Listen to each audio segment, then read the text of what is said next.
कभी सोचा है कि जब हम कोल्ड ड्रिंक की बोतल खोलते हैं तो ऐसा क्यों होता है? कभी सोचा है कि जो हमारे घर में आरओ वाटर फिल्टर करता है वो कैसे फंक्शन करता है? कभी आपने सोचा है कि जब हम हाई एल्टीट्यूड पे जाते हैं तो हमें एक डिस्कंफर्ट फील होता है, वो क्यों होता है? या फिर कई बार आपने देखा होगा जो स्कूबा डाइवर्स होते हैं वो अपने साथ 2 सिलेंडर लेके जाते हैं गैसेस के, वो क्यों लेके जाते हैं? आपने सोचा है कि जो एक्वाटिक एनिमल्स होते हैं वो कोल्ड वाटर में ज्यादा कंफर्टेबल फील करते हैं as compared to hot water? ये सभी की सभी रीजंस आपको आज के गन शॉट में मिलने वाले हैं। आज आपको कराऊंगा सॉल्यूशन का गन शॉट। ये ऐसा गन शॉट होगा जिसके अंदर आपके जो टॉपिक्स है वो तो कवर होंगे ही, साथ में आपको गारंटी दे रहा हूं कि इस वीडियो में जो न्यूमेरिकल्स कराने जा रहा हूं इससे बाहर एक भी न्यूमेरिकल आपके बोर्ड एग्जाम के अंदर नहीं आएगा। न्यूमेरिकल वैल्यू चेंज हो सकती है लेकिन कंसेप्ट बिल्कुल चेंज नहीं होगा। तो जिन भी बच्चों को अभी तक भी want of factor, colligative property, depression in freezing point, elevation in boiling point, ये सब चीजें समझ नहीं आती थी, न्यूमेरिकल नहीं होते थे, तो इस वीडियो के बाद आपकी ये प्रॉब्लम बिल्कुल सॉल्व हो जाएगी। साथ में best hand written notes WhatsApp channel पे प्रोवाइड करूंगा। तो यार सबसे पहले सॉल्यूशन की बात करूं तो सॉल्यूशन होता क्या है? देखो भाई, आपके पास वाटर का ग्लास है, इस वाटर के ग्लास में अगर आप शुगर ऐड कर देते हो, सॉल्ट ऐड कर देते हो तो आपका सॉल्यूशन बन जाता है। अब इस सॉल्यूशन के 2 पार्ट थे, एक वाटर जिसको हम बोलते हैं सॉल्वेंट जो कि ज्यादा क्वांटिटी में प्रेजेंट होता है, और एक होता है सॉल्यूट जो हमने ऊपर से डाला, वो सॉल्ट हो सकता है, शुगर हो सकता है, जो कम क्वांटिटी में प्रेजेंट हो, इसको बोलते हैं भाई सॉल्यूशन। अब वो सॉल्यूट कुछ और भी हो सकता है सॉल्ट और शुगर के अलावा, और वो सॉल्वेंट वाटर के अलावा भी कुछ और भी हो सकता है, तो इसको कहते हैं भाई सॉल्यूशन। अब ये सॉल्यूशन का भी एक टाइप है भाई बाइनरी सॉल्यूशन। हमें इस चैप्टर में वो सॉल्यूशन पढ़ रहे हैं जिसके अंदर एक ही सॉल्यूट हो, ठीक है, मल्टीपल सॉल्यूट हो सकते हैं लेकिन हमें वो वाले सॉल्यूशन पढ़ रहे हैं जिसमें एक ही सॉल्यूट हो। तो बाइनरी सॉल्यूशन क्या होते हैं? 2 solution which have only 1 solute, तो ये आपका बाइनरी सॉल्यूशन है। अब यहां पे ना कंसंट्रेशन टर्म्स होती है। कंसंट्रेशन होता है कि आपका वो सॉल्वेंट के अंदर कितना सॉल्यूट है, या आप कह सकते हो एक सॉल्यूशन के अंदर कितना सॉल्यूट है, तो वो हम कंसंट्रेशन टर्म डिफरेंट मेथड से निकालते हैं, या फिर आप कह सकते हो डिफरेंट कंसंट्रेशन टर्म्स के थ्रू निकालते हैं, जो कि है molarity, mole fraction, molality, normality, ppm, इसके अलावा मास परसेंटेज भी होता है आपका, मास वॉल्यूम परसेंटेज भी होता है। तो यार सबसे पहले मोलैरिटी की बात करूं तो मोलैरिटी होता क्या है? देखो यार, इन सभी के अंदर एक चीज कॉमन होगी, that is number of moles.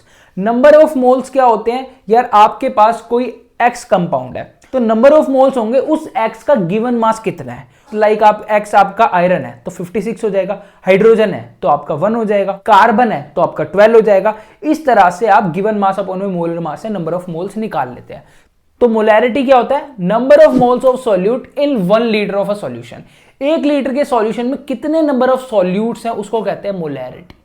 Formula क्या होता है भाई? नंबर ऑफ मोल्स अपॉन में वॉल्यूम ऑफ अ सॉल्यूशन, ठीक है। तो मोल्स क्या होता है? गिवन मास अपॉन में मोलर मास। ध्यान रखना, सॉल्यूट को हम बी से दिखाएंगे, तो ये बी जब भी लिखा होगा तो मतलब सॉल्यूट है, और सॉल्वेंट को ए से दिखाएंगे, ठीक है।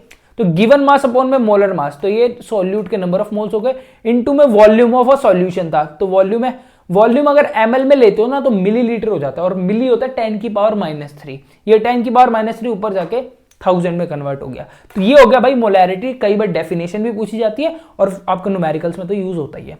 सेकंड टर्म आती है मोल फ्रैक्शन। मोल फ्रैक्शन कुछ नहीं होता कि अगर आपके पास 2 है सॉल्यूशन के अंदर, एक सॉल्यूट एक सॉल्वेंट, आपको बोलते हैं कि सॉल्वेंट का मोल फ्रैक्शन निकालो, तो सॉल्वेंट का मोल फ्रैक्शन होगा कि number of moles of solvent plus में number of moles of solvent plus solute, ठीक है। तो जिसके आपको निकालने हैं मोल फ्रैक्शन, उसके नंबर ऑफ मोल्स ऊपर नीचे सम रख दोगे। अच्छा, अगर आपको यहाँ पे सॉल्वेंट की जगह किसका बोल दे? सॉल्यूट का बोल दे, तो क्या हो जाएगा आपका? Mole fraction of solute is equal to number of moles of solute upon में दोनों का सम, और mole fraction of A plus mole fraction of B is equal to 1 होता है, ठीक है। इन दोनों को आप ऐड करोगे तो Na प्लस NB आपका ऊपर आ जाएगा, और Na प्लस NB दोनों में कॉमन नीचे, तो कैंसिल होकर 1 आ जाता है। तो यहां से आपका शाई A प्लस शाई B क्या हो जाता है? 1 हो जाता है। अब आता है मोलैलिटी। मोलैलिटी और मोलैरिटी लगभग सेम होता है, नंबर ऑफ मोल्स होते हैं इसके भी, बस इसके अंदर क्या होता है? वॉल्यूम ऑफ अ सॉल्यूशन होता है मोलैरिटी में, और मोलैलिटी में होता है मास ऑफ सॉल्वेंट, सॉल्वेंट का मास कितना है, ठीक है। तो यहां पे आपका क्या होता है? Number of moles of solute in 1 kg of solvent. 1 kg solvent में कितने नंबर ऑफ मोल्स है वो आपका होता है मोलैलिटी। छोटे एम से इसको दिखाते हैं, बड़े एम से उसको दिखाते हैं। अब आता है नॉर्मेलिटी, जो कि आपके सिलेबस में उतना खास नहीं है। स्टिल थोड़ा बहुत आपको जानकारी होनी चाहिए। नॉर्मेलिटी क्या होता है भाई? नॉर्मेलिटी होता है given mass of solute upon में इक्विवेलेंट मास। यहां पे आपका आता मोलर मास, यहां पे इक्विवेलेंट मास होता है। इक्विवेलेंट मास क्या होता है? इक्विवेलेंट मास होता है भाई सॉल्यूट के मोलर मास अपॉन में वैलेंसी, एसिडिटी या बेसिसिटी। ठीक है, लाइक अगर आपका Al3 पॉजिटिव है तो 3 पॉजिटिव जो है वो वैलेंसी हो गई। और एसिडिटी, बेसिसिटी यार एसिडिटी होती है बेस की और बेसिसिटी होती है एसिड की। ठीक है, जैसे H2SO4 है तो बेसिसिटी कितनी होगी? 2H positive. तो इस तरीके से आप यहां पे वैल्यू रख के आप निकाल सकते हो। नॉर्मेलिटी और मोलैरिटी में ज्यादा फर्क नहीं होता, बिल्कुल सब चीज सेम होती है, बस वहां पे आपका होता है मोलर मास ऑफ सॉल्यूट, यहां पे इक्विवेलेंट मास। ठीक है, तो ये हो गया भाई नॉर्मेलिटी। अब है पीपीएम। पीपीएम यार पार्ट्स पर मिलियन होता है। तो पीपीएम क्या होता है? मास ऑफ सॉल्यूट अपॉन में मास ऑफ सॉल्यूशन इनटू में 10⁶, मतलब बहुत ज्यादा होता है, तभी हम इसको यूज करते हैं। तो ये तो होगी आपकी सारी कंसंट्रेशन टर्म्स। अब जिन बच्चों को न्यूमेरिकल्स में दिक्कत आती है ना, तो मैं स्टेप बाय स्टेप बताऊंगा, उससे पहले कुछ छोटी मोटी टर्म्स समझ लो। जैसे कि कई बार पूछ लेते हैं मोलैरिटी वर्सेस मोलैलिटी में से कौन सा प्रेफरेबल है, तो ध्यान से समझना, एक इंपॉर्टेंट पॉइंट है, इन दोनों में से प्रेफरेबल कौन सा होगा। देखो भाई ये लगभग सेम है, यहाँ पे मास ऑफ सॉल्यूट, यहाँ भी मास ऑफ सॉल्यूट 1000, यहाँ भी 1000। फर्क क्या है? यहाँ पे मास है और यहाँ पे वॉल्यूम है। तो वॉल्यूम और मास में क्या फर्क होता है? देखो यार, अगर आप वॉल्यूम और मास को टेम्परेचर दोगे ना, तो वॉल्यूम जो है ना वो आपका वेपराइज हो जाएगा, मतलब टेम्परेचर के साथ जो वॉल्यूम है वो डिक्रीज हो जाता है। बट मास कभी भी टेम्परेचर के साथ कम नहीं होता है। तो जब आप मोलैरिटी यूज करते हो ना, तो आप हो सकता है कि यार आपका वॉल्यूम है तो रूम टेम्परेचर पे भी थोड़ा बहुत वेपरेट होके जो कंसंट्रेशन है वो एग्जैक्ट नहीं मिल पाएगी, अगर हमारे पास वॉल्यूम उतना ही नहीं है जितना हमने रखा था। जबकि मोलैलिटी में ऐसा बिल्कुल नहीं होगा, टेम्परेचर कितना भी बड़ा घटा लो आपकी मोलैलिटी सेम ही रहेगी। इसलिए मोलैलिटी प्रेफर करी जाती है एज कंपेयर टू मोलैरिटी, क्योंकि मोलैलिटी टेम्परेचर इंडिपेंडेंट है। अब इसके अलावा एक क्वेश्चन आपको दे रहा हूं कि 1 मोलर वर्सेस 1 मोलर में से कौन सा ज्यादा कंसंट्रेटेड होता है। कमेंट सेक्शन के अंदर जरूर एक्सप्लेनेशन देना, जो सबसे बढ़िया देगा उसकी कमेंट पिन कर दूंगा और आंसर व्हाट्सएप चैनल पे भी मिल जाएगा आपको, मैंने ऑलरेडी डाल दिया। अब आ जाता है यार एक न्यूमेरिकल हम कर लेते हैं। क्वेश्चन है कि calculate the molality of ethanol solution. ठीक है, एम मैंने लिख दिया, वैसे मोलैलिटी लिखा था वहां पे। ठीक है, in which mole fraction of water is 0.88। Water का मोल फ्रैक्शन दिया हुआ है आपको 0.88 और इथेनॉल का सॉल्यूशन है। ठीक है, तो मतलब कि इथेनॉल आपका सॉल्यूट है और वाटर सॉल्वेंट है, क्योंकि वाटर एक यूनिवर्सल सॉल्वेंट होता है, तो हम यहाँ पे वाटर को सॉल्वेंट लेते हैं। तो यहाँ पे आपका मोल फ्रैक्शन कितना आ गया भाई? 0.8। अब मैंने आपको बताया था कि आपको एक का मोल फ्रैक्शन पता है तो दोनों का सम 1 होता है, तो 1 में से माइनस करोगे तो आपके पास दूसरे का क्या आ जाएगा? मोल फ्रैक्शन आ जाएगा। मोल फ्रैक्शन आ गया, बट हमें मोल फ्रैक्शन से मतलब ही नहीं, हमें तो मोलैलिटी पूछी गई है। तो अब क्या करेंगे? देखो, अगर हमें मोलैलिटी निकालनी है तो हमें क्या चाहिए? Number of moles of solute चाहिए, और सॉल्यूट है इथेनॉल, और सॉल्यूट के नंबर ऑफ मोल्स निकालने पड़ेंगे भाई। तो यार सबसे पहले हमने क्या करा? सॉल्वेंट के नंबर ऑफ मोल्स अगर हम निकाले तो सॉल्वेंट के नंबर ऑफ मोल्स आएंगे भाई गिवन मास अपॉन में मोलर मास। गिवन मास 1000 कैसे लिख दिया भैया? देखो भाई ध्यान से, यहाँ पे मोलैलिटी क्या होती है? Number of moles of solute in 1 kg solvent. 1 kg solvent, और सॉल्वेंट क्या यहाँ पे? वाटर है, और वाटर 1 kg में कितने ग्राम होते हैं? 1000, तो यहाँ पे 1000 आ गया। गिवन मास अपॉन में मोलर मास 18 होता है, 55.5 मोल्स आ गए। अब ये वाटर के मोल्स क्यों निकालने अभी पता चल जाएगा। देखो मेरे को क्या करना है, इसमें वैल्यूज पुट करनी है। देखो अगर मैं वाटर के मोल्स यहाँ पे रखता हूं और मोल फ्रैक्शन मुझे पता ही है ए का, जो मैंने यहाँ से निकाल लिया था, तो मैं क्या करूंगा? इस Na को x मान के निकाल लूंगा। तो यहाँ पे मैंने क्या करा? ये मैंने निकाल लिया नंबर ऑफ मोल्स वाटर के, यहाँ पे रख दिए। ठीक है, ये 55.5, इसको मैंने x कंसीडर कर लिया, दोनों को x कंसीडर करा। अब क्या करा? मल्टीप्लीकेशन कर दी, क्रॉस मल्टीप्लाई। बहुत आराम से करना इस चीज को, ठीक है, बहुत जल्दबाजी नहीं करनी। क्रॉस मल्टीप्लाई करा, ये आ गया। अब क्या करा मैंने? x वाली टर्म को एक तरफ ले आया, x वाली टर्म को एक तरफ लेके आ गया। अब लेके आऊंगा तो यहां से यार x कॉमन आ जाएगा, x कॉमन आएगा तो 1 माइनस ये 0.12, तो ये क्या आ जाएगा आपका? 6.66 अपॉन में 0.88। अब इसको डिवाइड करोगे तो 7.56 आपकी वैल्यू आ जाएगी। लेकिन यहां पे ये क्या आया भाई? ये आया नंबर ऑफ मोल्स, लेकिन पूछे क्या गए थे? मोलैलिटी पूछी गई थी, that is number of moles of solute multiply में मास ऑफ सॉल्वेंट और ऊपर 1000। तो कुछ नहीं, मोल्स मेरे पास आ चुके हैं, मोल्स की वैल्यू रखी, ऊपर 1000 में 1000 रखा, मास ऑफ सॉल्वेंट मतलब वाटर, वाटर का मास हमने अभी यहाँ पे देखा था 1000 था। ठीक है, 1000 रख दिया यहाँ पे, 1000 से 1000 कैंसिल हो गया, तो मोलैलिटी भी 7.56 ही आ गई, मतलब जितने मोल्स है उतनी ही मोलैलिटी आ गई, क्योंकि 1000 से 1000 कैंसिल हो गया। तो इस तरीके से स्टेप बाय स्टेप आपको चलना है। तो यार ये छोटी मोटी चीजें हो गई। अब आ जाते हैं एक इंपॉर्टेंट टर्म पे, दैट इज सॉल्युबिलिटी। सॉल्युबिलिटी क्या होती है, और उसी पे चर्चा भी चलती रहेगी। देखो सॉल्युबिलिटी क्या होती है कि आपके पास वाटर का ग्लास है, उसमें आप शुगर ऐड कर रहे हो।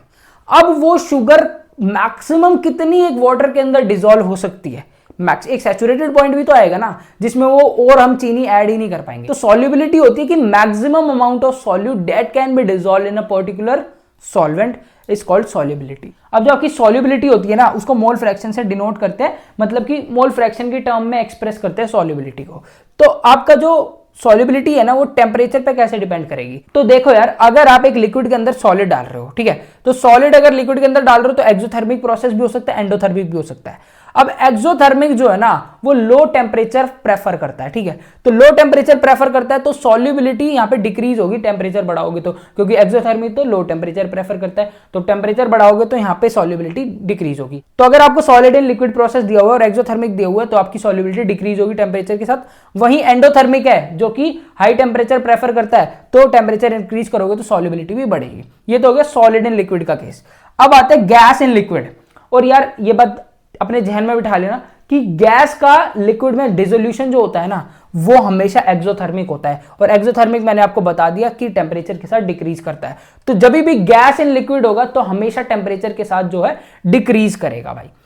अब आ जाते हैं भाई, टेम्परेचर की बात कर ली, प्रेशर की कैसे बात करेंगे। अब प्रेशर के बारे में बताया हेनरी ने, प्रेशर हमेशा गैस पे लगता है, तो सॉलिड इन लिक्विड की तो कोई बात ही नहीं रही, हमेशा गैस इन लिक्विड की बात होगी। तो हेनरी लॉ ने बोला कि जो सॉल्युबिलिटी है गैस की लिक्विड के अंदर, ध्यान से सुनो, solubility of a gas in a liquid directly proportional होगी partial pressure of a gas in equilibrium with liquid.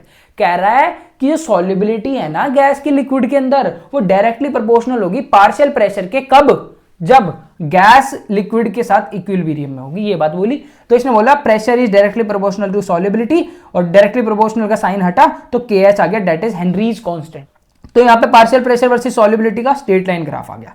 अब यार इसने जो ये बात बोली ना कि partial pressure solubility directly proportional है, इसके बेसिस पे कई सारी एप्लीकेशन है। जो चीजें मैंने अभी आपको बोल रहा था ना, स्कूबा डाइवर क्यों लेके जाता है भाई, स्कूबा डाइवर क्यों लेके जाता है भाई अपने साथ 2 सिलेंडर। तो देखो भाई, जब स्कूबा डाइवर डाइव करता है ना तो हाई प्रेशर के अंदर चले जाता है, नीचे बहुत ज्यादा प्रेशर होता है वाटर के अंदर, तो यार बहुत हाई प्रेशर में चले जाता है, तो हाई प्रेशर के अंदर जाएगा तो प्रेशर हाई तो सॉल्युबिलिटी भी हाई। तो यार जो एटमॉस्फेरिक गैसेस होती है ना वो भी क्या हो जाती है, ज्यादा क्या हो जाती है, सॉल्युबल हो जाती है। कहां पे सॉल्युबल हो जाती है, हमारी बॉडी के अंदर सॉल्युबल हो जाती है। तो अंडर वाटर ब्रीथ करने के लिए ऑक्सीजन सिलेंडर लेके जाए जाते हैं ताकि जो एटमॉस्फेरिक गैसेस हैं वो हमारी बॉडी के अंदर डिसॉल्व ना हो। अगर वो एटमॉस्फेरिक गैसेस हमारी बॉडी के अंदर डिसॉल्व हो जाती है ब्लड वेसल्स के अंदर, अब जैसे वो स्कूबा डाइवर बाहर आता है तो ग्रेजुअली जो प्रेशर है वो डिक्रीज करता है, और प्रेशर डिक्रीज करता है तो सॉल्युबिलिटी भी डिक्रीज करती है। अब सॉल्युबिलिटी डिक्रीज करती है तो वो जो गैसेस है ना वो बाहर निकलती हैं, बाहर निकलती हैं तो हमारे जो ब्लड के अंदर ना नाइट्रोजन के बबल्स क्रिएट हो जाते हैं हमारी ब्लड कैपिलरीज के अंदर, जिसकी वजह से बेंट जैसी डिजीज हो जाती है। तो आपको पूछे कि बेंट डिजीज क्यों होती है तो आपने ये प्रॉपर जो प्रोसेस है वो एक्सप्लेन करना है, नोट्स में भी मिल जाएगा। ऐसे ही जब हम हाई एल्टीट्यूड पे जाते हैं ना तो हमें वीकनेस इसलिए फील होती है क्योंकि हाई एल्टीट्यूड पे ऑक्सीजन का प्रेशर कम होता है, प्रेशर कम सॉल्युबिलिटी भी कम, तो ऑक्सीजन आपको कम मिल पाती है कहां पे, हाई एल्टीट्यूड में, जिसकी वजह से डिस्कंफर्ट फील होता है। तीसरी चीज, सोडा बोतल फिजेज ऑन ओपनिंग। ऐसा क्यों होता है भाई, ऐसा इसलिए होता है क्योंकि सोडा बोतल के अंदर कार्बन डाइऑक्साइड हाई प्रेशर के अंदर भरी जाती है और वो कार्बन डाइऑक्साइड डिसॉल्व हो जाती है, इसीलिए जब हम ओपन करते हैं ना तो उसके जो बबल्स हैं वो ऊपर की तरफ आने लगते हैं। अब यार आते हैं लास्ट चीज पे, टाइप्स, और आपको एक न्यूमेरिकल करवा देता हूं। देखो भाई न्यूमेरिकल देख लो पहले, कह रहा है कि KH for CO2 in water, मतलब कि कार्बन डाइऑक्साइड की वैल्यू आपको दे रहा है वाटर के अंदर, इतनी दी हुई है 1.67 10 की पावर 8, ठीक है, at 298 kelvin. Calculate the quantity of CO2, quantity निकालनी है CO2 की, मतलब कि मास निकालना है CO2 का। तो CO2 का मास मतलब सॉल्वेंट का मास निकालना है इन 500 ml of soda water. Water का आपको वॉल्यूम दिया हुआ है, ठीक है, वॉल्यूम दिया हुआ है। व्हेन पैक्ड अंडर 2.5 atm, मतलब प्रेशर दिया हुआ है आपको, ठीक है, वॉल्यूम दिया हुआ है, एट टेम्परेचर, टेम्परेचर भी दिया हुआ है। तो सबसे पहले जो जो गिवन है हमने लिख लिया, KH गिवन था लिख लिया, प्रेशर गिवन था लिख लिया। प्रेशर ATM में गिवन था और KH यहाँ पे आपको देख सकते हो, KH आपको दिया हुआ है पास्कल में। तो दोनों को इक्वल करने के लिए भाई अगर आपको ATM से पास्कल में कन्वर्ट करना है, सबसे इंपॉर्टेंट होता है यूनिट कन्वर्जन, तो यहाँ पे 101325 से मल्टीप्लाई करोगे। हमें निकालना क्या है, मास ऑफ CO2 निकालना है। मास के लिए नंबर ऑफ मोल्स निकालने पड़ेंगे, नंबर ऑफ मोल से जाएंगे हम वहां पे। तो यहाँ पे हमने सबसे पहले क्या करा कि हमें पता है मोल फ्रैक्शन ऑफ CO2 क्या होता है, number of moles of CO2 upon में टोटल मोल्स। तो यहाँ पे हमने क्या करा, इस इक्वेशन को 1 मान लिया। अब हमें हेनरी लॉ से ये चीजें पता है। अब ये चीज पता है तो आपको पता है पार्शियल प्रेशर दिया हुआ और KH की वैल्यू भी दी हुई है। हमने दोनों की वैल्यू रखी, मल्टीप्लाई करा, हमारे पास क्या आ गया, सॉल्युबिलिटी आ गई CO2 की। अब CO2 की सॉल्युबिलिटी अगर मैं यहाँ रख देता हूँ तो सॉल्युबिलिटी रख दो भाई यहाँ पे। जैसे ही मैं यहाँ रखता हूँ ना, अब यार ये वैल्यू देखो कितनी स्मॉल है, 10 की पावर -3। तो ये यार जब स्मॉल होती है ना तो हम दूसरी वैल्यू को नेग्लेक्ट कर देते हैं। तो यहाँ से हमने वाटर की वैल्यू जैसे ही नेग्लेक्ट करी, number of moles of CO2 अपन में number of moles of water आ गए। अब क्या करेंगे, ध्यान से सुनना, मैं आपको करके दिखा देता हूँ, ठीक है। यहाँ पे मैं इसको मिटा देता हूँ, ठीक है, ये वाली चीज़ को आपने नोट कर लिया होगा तो ठीक है।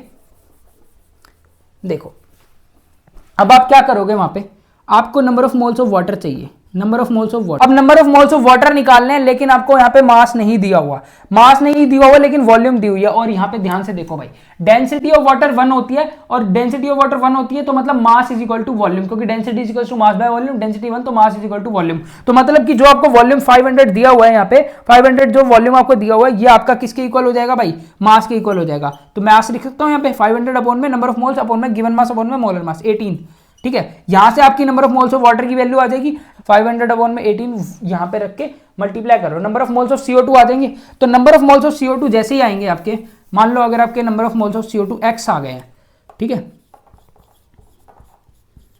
तो आपके जो number of moles of CO2 का फॉर्मूला होता है गिवन मास अपॉन में मोलर मास। मोलर मास आपको CO2 का पता है 44 होता है, नंबर ऑफ मोल्स आपने यहां से निकाल लिए, तो x इंटू में 44 करोगे, गिवन मास आ जाएगा जो आपसे पूछा गया है। तो इस तरीके से यार इन क्वेश्चंस को परफॉर्म करना होता है। स्टेप बाय स्टेप चलोगे, कभी भी गड़बड़ नहीं होगी। पहले गिवन चीजें लिखो, फिर फॉर्मूला लिखो। कभी भी आपसे ऐसा नहीं होगा एक फॉर्मूला लिखा आपने और उसी के बिहाफ पे आपने आंसर निकाल दिया। 2 फॉर्मूले तो लगेंगे ही लगेंगे भाई आपके बोर्ड एग्जाम में। यहाँ पे देखो कितने फॉर्मूले लगे, एक ये लगा है, एक ये लगा है, एक आपका नंबर ऑफ मोल्स का लगा है, ठीक है। तो 3 फॉर्मूले तो लगे ही हैं। अब आता है टाइप्स ऑफ सॉल्यूशन पे। सबसे पहले गैसियस, मतलब गैसियस का मतलब जिसमें सॉल्वेंट आपका क्या हो, गैस हो। तो गैस के अंदर जैसे mixture of O2 and N2। अच्छा, लिक्विड गैस के अंदर आपका जो क्लोरोफॉर्म है वो N2 के अंदर। इसके बाद सॉलिड गैस के अंदर जो आप घर में यूज करते हो ना, कैम्फर, अगर वो नाइट्रोजन में हो तो आपका सॉलिड इन गैस हो जाएगा। अब अच्छा, लिक्विड एज अ सॉल्वेंट, जैसे O2 इन वाटर, तो गैस इन लिक्विड हो जाएगा। अच्छा, लिक्विड इन लिक्विड, अल्कोहल का सॉल्यूशन यार। सॉलिड इन लिक्विड तो आपका ग्लूकोज इन वाटर। अच्छा, अब लेते हैं सॉलिड एज अ सॉल्वेंट, जैसे आपका ऑक्सीजन इन पैलेडियम, प्लैटिनम, निकल, ये आपका गैस इन सॉलिड का एग्जांपल है। लिक्विड इन सॉलिड, ये बढ़िया एग्जांपल है, जैसे आपका मरकरी जो है ना वो सोडियम के साथ अमेलगम बनाता है, तो वो लिक्विड इन सॉलिड का एग्जांपल। और सॉलिड इन सॉलिड आपके एलॉयज होते हैं। अब हम चलते हैं अपने Rawls law, want of factor and colligative property पे। चलिए चलते हैं। तो ये रहे भाई आप लोगों के लिए सॉल्यूशन चैप्टर के बेस्ट नोट्स, ठीक है। इसमें फॉर्मूला शीट्स भी है और जो भी मैंने टॉपिक आपको बोर्ड पे बताए हैं ये सभी इसके अंदर इंक्लूडेड है, ठीक है। तो अब हम करेंगे भाई डायरेक्टली रॉल्स लॉ को। रॉल्स लॉ को कराने से पहले आपको कुछ बेसिक्स मैं कराऊंगा, ठीक है। जैसे कि इवेपोरेशन क्या होता है। देखो भाई, आपके पास एक बीकर है, ठीक है, और बीकर के अंदर वाटर है, ठीक है। अब यार बहुत सारे मॉलिक्यूल्स होंगे, लाइक मान लो कुछ मॉलिक्यूल सरफेस पे होंगे, ये बीकर है, उसके कुछ मॉलिक्यूल सरफेस पे होंगे, कुछ बीच में होंगे। जो बीच में होंगे ना वो बल्क में होंगे, जिसमें चारों तरफ से फोर्स लग रहा होगा। लेकिन जो सरफेस पे होंगे आप खुद देखो, उसमें सिर्फ वन साइड फोर्स ही तो लग रहा होगा, चारों तरफ से तो नहीं लग रहा होगा, वन साइड फोर्स लग रहा होगा। तो सरफेस वाले जो मॉलिक्यूल होते हैं, अब अगर हम इसको हीट करते हैं तो सरफेस वाले मॉलिक्यूल होते हैं वो इवेपोरेट कर जाते हैं। क्यों करते हैं? क्योंकि उनकी एनर्जी हाई होती है और लेसर फोर्स ऑफ इंट्रैक्शन होता है, जबकि बल्क वाले नहीं कर पाते, क्योंकि बल्क वाले मॉलिक्यूल में लेस एनर्जी और मोर फोर्स ऑफ अट्रैक्शन होता है। अब ये जो मैंने आपको केस बताया, ये ओपन कंटेनर का केस बताया कि ये सब हुआ होगा, सरफेस वाले मॉलिक्यूल अगर हमने हीट किया इसको तो सरफेस वाले मॉलिक्यूल इवेपोरेट हो गए, इसी को इवेपोरेशन बोलते हैं। लेकिन अगर मैं इस बीकर को क्लोज कर दूं और सेम कंडीशन जो बताई सब चीज़ सेम, तो अब ये जो आपके सरफेस पे मॉलिक्यूल्स हैं ये जो इवेपोरेट होंगे ना, ये एक वेपर प्रेशर बनाएंगे इस कंटेनर पे, ठीक है। और वेपर एस्केप नहीं कर पाएंगे इस केस में, क्योंकि अब जो कंटेनर है वो क्लोज है। आपको इक्विलिब्रियम में भी पढ़ा होगा क्लास 12th में कि आपका लिक्विड और वेपर जो है इक्विलिब्रियम में होते हैं। कब होते हैं? क्लोज कंटेनर में। ओपन कंटेनर में कभी भी नहीं हो सकता है। तो जब आपका लिक्विड और वेपर इक्विलिब्रियम में होते हैं तो आपका यहाँ पे इवेपोरेशन भी होता है और कंडेंसेशन भी होता है, तो यहाँ पे इवेपोरेशन भी होता है, कंडेंसेशन भी होता है। तो इस प्रोसेस में बनता है भाई आपका वेपर प्रेशर। तो वेपर प्रेशर क्या है? वेपर प्रेशर है लिक्विड का होता है एक तो ये, ठीक है, गैस का नहीं होता है। Vapour pressure of a liquid as the pressure exerted by its vapours. Liquid के जो वेपर्स बने उन्होंने जो प्रेशर एक्सर्ट करा, कब करा? जब डायनेमिक इक्विलिब्रियम हुआ, किसके बीच में? लिक्विड और वेपर्स के बीच में। इसको बोलते हैं भाई वेपर प्रेशर। होप समझ में आया होगा अब आपको। ये किस किस चीज़ों पे डिपेंड करता है? तो शेप और साइज़ पे तो बिल्कुल भी नहीं डिपेंड करेगा। ये किस शेप का है, किस साइज़ का है, कोई मतलब नहीं है इस चीज़ से। नेचर क्या है लिक्विड का, इस पर डिपेंड करेगा। Stronger intermolecular force of attraction होगा तो आपका जो वेपर प्रेशर होगा वो कम होगा। टेम्परेचर पे डिपेंड करता है, हाइयर टेम्परेचर होगा तो वेपर प्रेशर भी हाई होगा। सरफेस एरिया लार्ज होगा तो भी आपका हाई होगा। सबसे इंपॉर्टेंट पॉइंट है भाई adding a non volatile solute. देखो भाई, नॉन वॉलेटाइल सॉल्यूट को जब ऐड करते हो ना तो ये अफेक्ट करता है वेपर प्रेशर सॉल्यूशन के। तो यहाँ पे आपके सिलेबस में 3 नॉन वॉलेटाइल है भाई, एक ग्लूकोज, यूरिया और सुक्रोज, ध्यान रखना। तो जब नॉन वॉलेटाइल सॉल्यूट को ऐड करते हो तो जो आपका लिक्विड का वेपर प्रेशर है ना वो डिक्रीज हो जाता है। क्यों हो जाता है? देखो यार, आपका एक बीकर है, ठीक है, अब ये वाला देखो, ये बीकर है, इसमें एक वॉलेटाइल है, एक नॉन वॉलेटाइल है। जो नॉन वॉलेटाइल होगा ना वो क्या करेगा, इसके बीच में अगर आ जाएगा तो जो वॉलेटाइल थे, जो ऊपर उड़ सकते थे, उनके अगर ये बीच में आ जाएगा तो ये इनको भी रोकेगा, ठीक है, जिसकी वजह से जो वेपर प्रेशर है वो डिक्रीज होगा। आगे आप देखोगे भी। तो vapour pressure non volatile solute को ऐड करने से क्या करता है भाई? डिक्रीज करता है। यही चीज़ लिखी हुई है कि इजीली वेपराइज नहीं हो पाता है। The vapour pressure of the pure solvent, this is because solid molecule occupy the space on the surface, जो मैंने अभी आपको बताया। जैसे कि एग्जाम्पल देखो, यहाँ पे ये भी वॉलेटाइल है, ठीक है, वॉलेटाइल है तो इसका प्योर, यहाँ पे खाली ए है तो पी नॉट ऑफ ए इसका प्रेशर होगा, वॉलेटाइल है ये। खाली बी है तो P naught of B, naught आपका दिखाएगा प्योर को, तो प्योर बी है, खाली बी है, इसमें ए नहीं है, तो ये वॉलेटाइल है दोनों की दोनों। इन दोनों को जब ऐड कर रहे हो तो एक सॉल्यूशन बन रहा है, इसमें ए बी दोनों है, जिसमें ए का प्रेशर पी ए है और बी का प्रेशर पी बी है। अब ध्यान से सुनना, यहाँ पे पी नॉट ऑफ ए है, यहाँ पे पी नॉट ऑफ पी है, यहाँ पे पी ए और पी बी है, मतलब जब साथ में है दोनों तो ये प्योर नहीं है, ये इम्प्योर है, क्योंकि इसमें ए बी है बी बी है। लेकिन जब प्योर है तब नॉट यूज़ कर रहे हैं, जब प्योर नहीं है तब नॉट यूज़ नहीं कर रहे हैं। तो राउल्ट्स लॉ ने क्या बोला कि एक सॉल्यूशन के अंदर जो वेपर प्रेशर होगा ना कंपोनेंट्स का, लाइक पी ए, वो डायरेक्टली प्रोपोर्शनल होगा मोल फ्रैक्शन ऑफ द कंपोनेंट। इसी कंपोनेंट का मोल फ्रैक्शन क्या है, ठीक है, तो मोल फ्रैक्शन इसका क्या होगा भाई? शाई है। तो जो आपका पार्शियल प्रेशर है वो मोल फ्रैक्शन के डायरेक्टली प्रोपोर्शनल होगा, एक कंपोनेंट के ए कंपोनेंट का ए के इक्वल और बी का बी के इक्वल। इसी को राउल्ट्स लॉ बोलते हैं भाई। अब ये भी याद रखना भाई, mole fraction of A plus mole fraction of B 1 होता है हमेशा, ठीक है।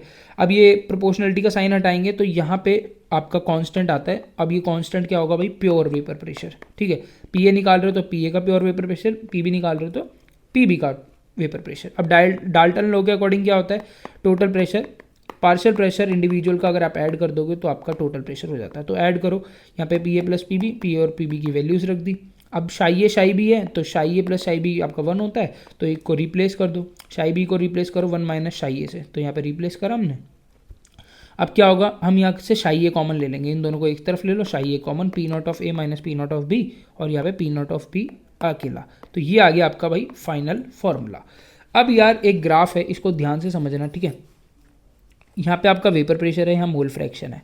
तो इस पॉइंट पे अगर आप देखोगे, अगर मैं इस पॉइंट पे देखूँ तो आपका शाई ए 1 है, और जैसे जैसे मैं इस तरफ जाता जा रहा हूँ शाई ए डिक्रीज़ हो रहा है। एक था, एक से धीरे धीरे डिक्रीज़ होता होता शाई ए एक टाइम पे 0 हो जाएगा और शाई बी 1 हो जाएगा, क्योंकि आपका शाई ए प्लस शाई बी कितना होता है? 1 होता है। तो 1 से बड़ा या छोटा तो हो नहीं पाएगा, तो यहाँ पे ये 1 है, धीरे धीरे डिक्रीज़ होता गया। एक टाइम आया जब शाई बी 1 शाई ए 0। इस पॉइंट पे जब शाई ए 1 है उस टाइम पे जो पी ए होगा, क्योंकि ये वाली लाइन जो है आपकी पी ए की है, तो पी ए की जो मैक्सिमम वैल्यू होगी, प्योर वैल्यू, वो आपकी पी नॉट ऑफ ए होगी पीक पे, और ये वाली जो लाइन है वो P A is equals to P naught of A chi A की है, जहाँ पे आपका शाई ए 1 है, ठीक है। अब ये वाली जो लाइन है ये आपका शाई बी जब 1 है, तो ये वाली लाइन है जब मैक्सिमम वैल्यू प्योर होगा पी नॉट ऑफ बी, और ये जो वैल्यू है ये आपकी पी बी की है, P B is equals to P naught of B chi B. तो ये था भाई इसका ग्राफ राउल्ट्स लॉ का, होप आपको समझ आया होगा। अब आता है relative lowering of vapour pressure, मतलब RLVP। कैसे आपका जो वेपर प्रेशर डिक्रीज होता है, कैसे होता है भाई? नॉन वॉलेटाइल सॉल्यूट डालने से। अब देखो यहाँ पे पी ए प्योर वे, ठीक है, ये वॉलेटाइल सॉल्वेंट हमने लिया ए, जिसका vapour pressure P naught of A है, ठीक है। तो अब बी लिया हमने नॉन वॉलेटाइल एक सॉल्यूट लिया, अब इसके अंदर नॉन वॉलेटाइल सॉल्यूट डाला, किस में, सॉल्वेंट ए के अंदर। तो जैसे ही मैंने डाला तो ये नॉन वॉलेटाइल जो सॉल्यूट है ये इसके बीच में आके फंसा, जिसकी वजह से जितने वेपर प्रेशर पहला आ रहा था अब वेपर प्रेशर डिक्रीज हो गया। किसकी वजह से, इसकी वजह से।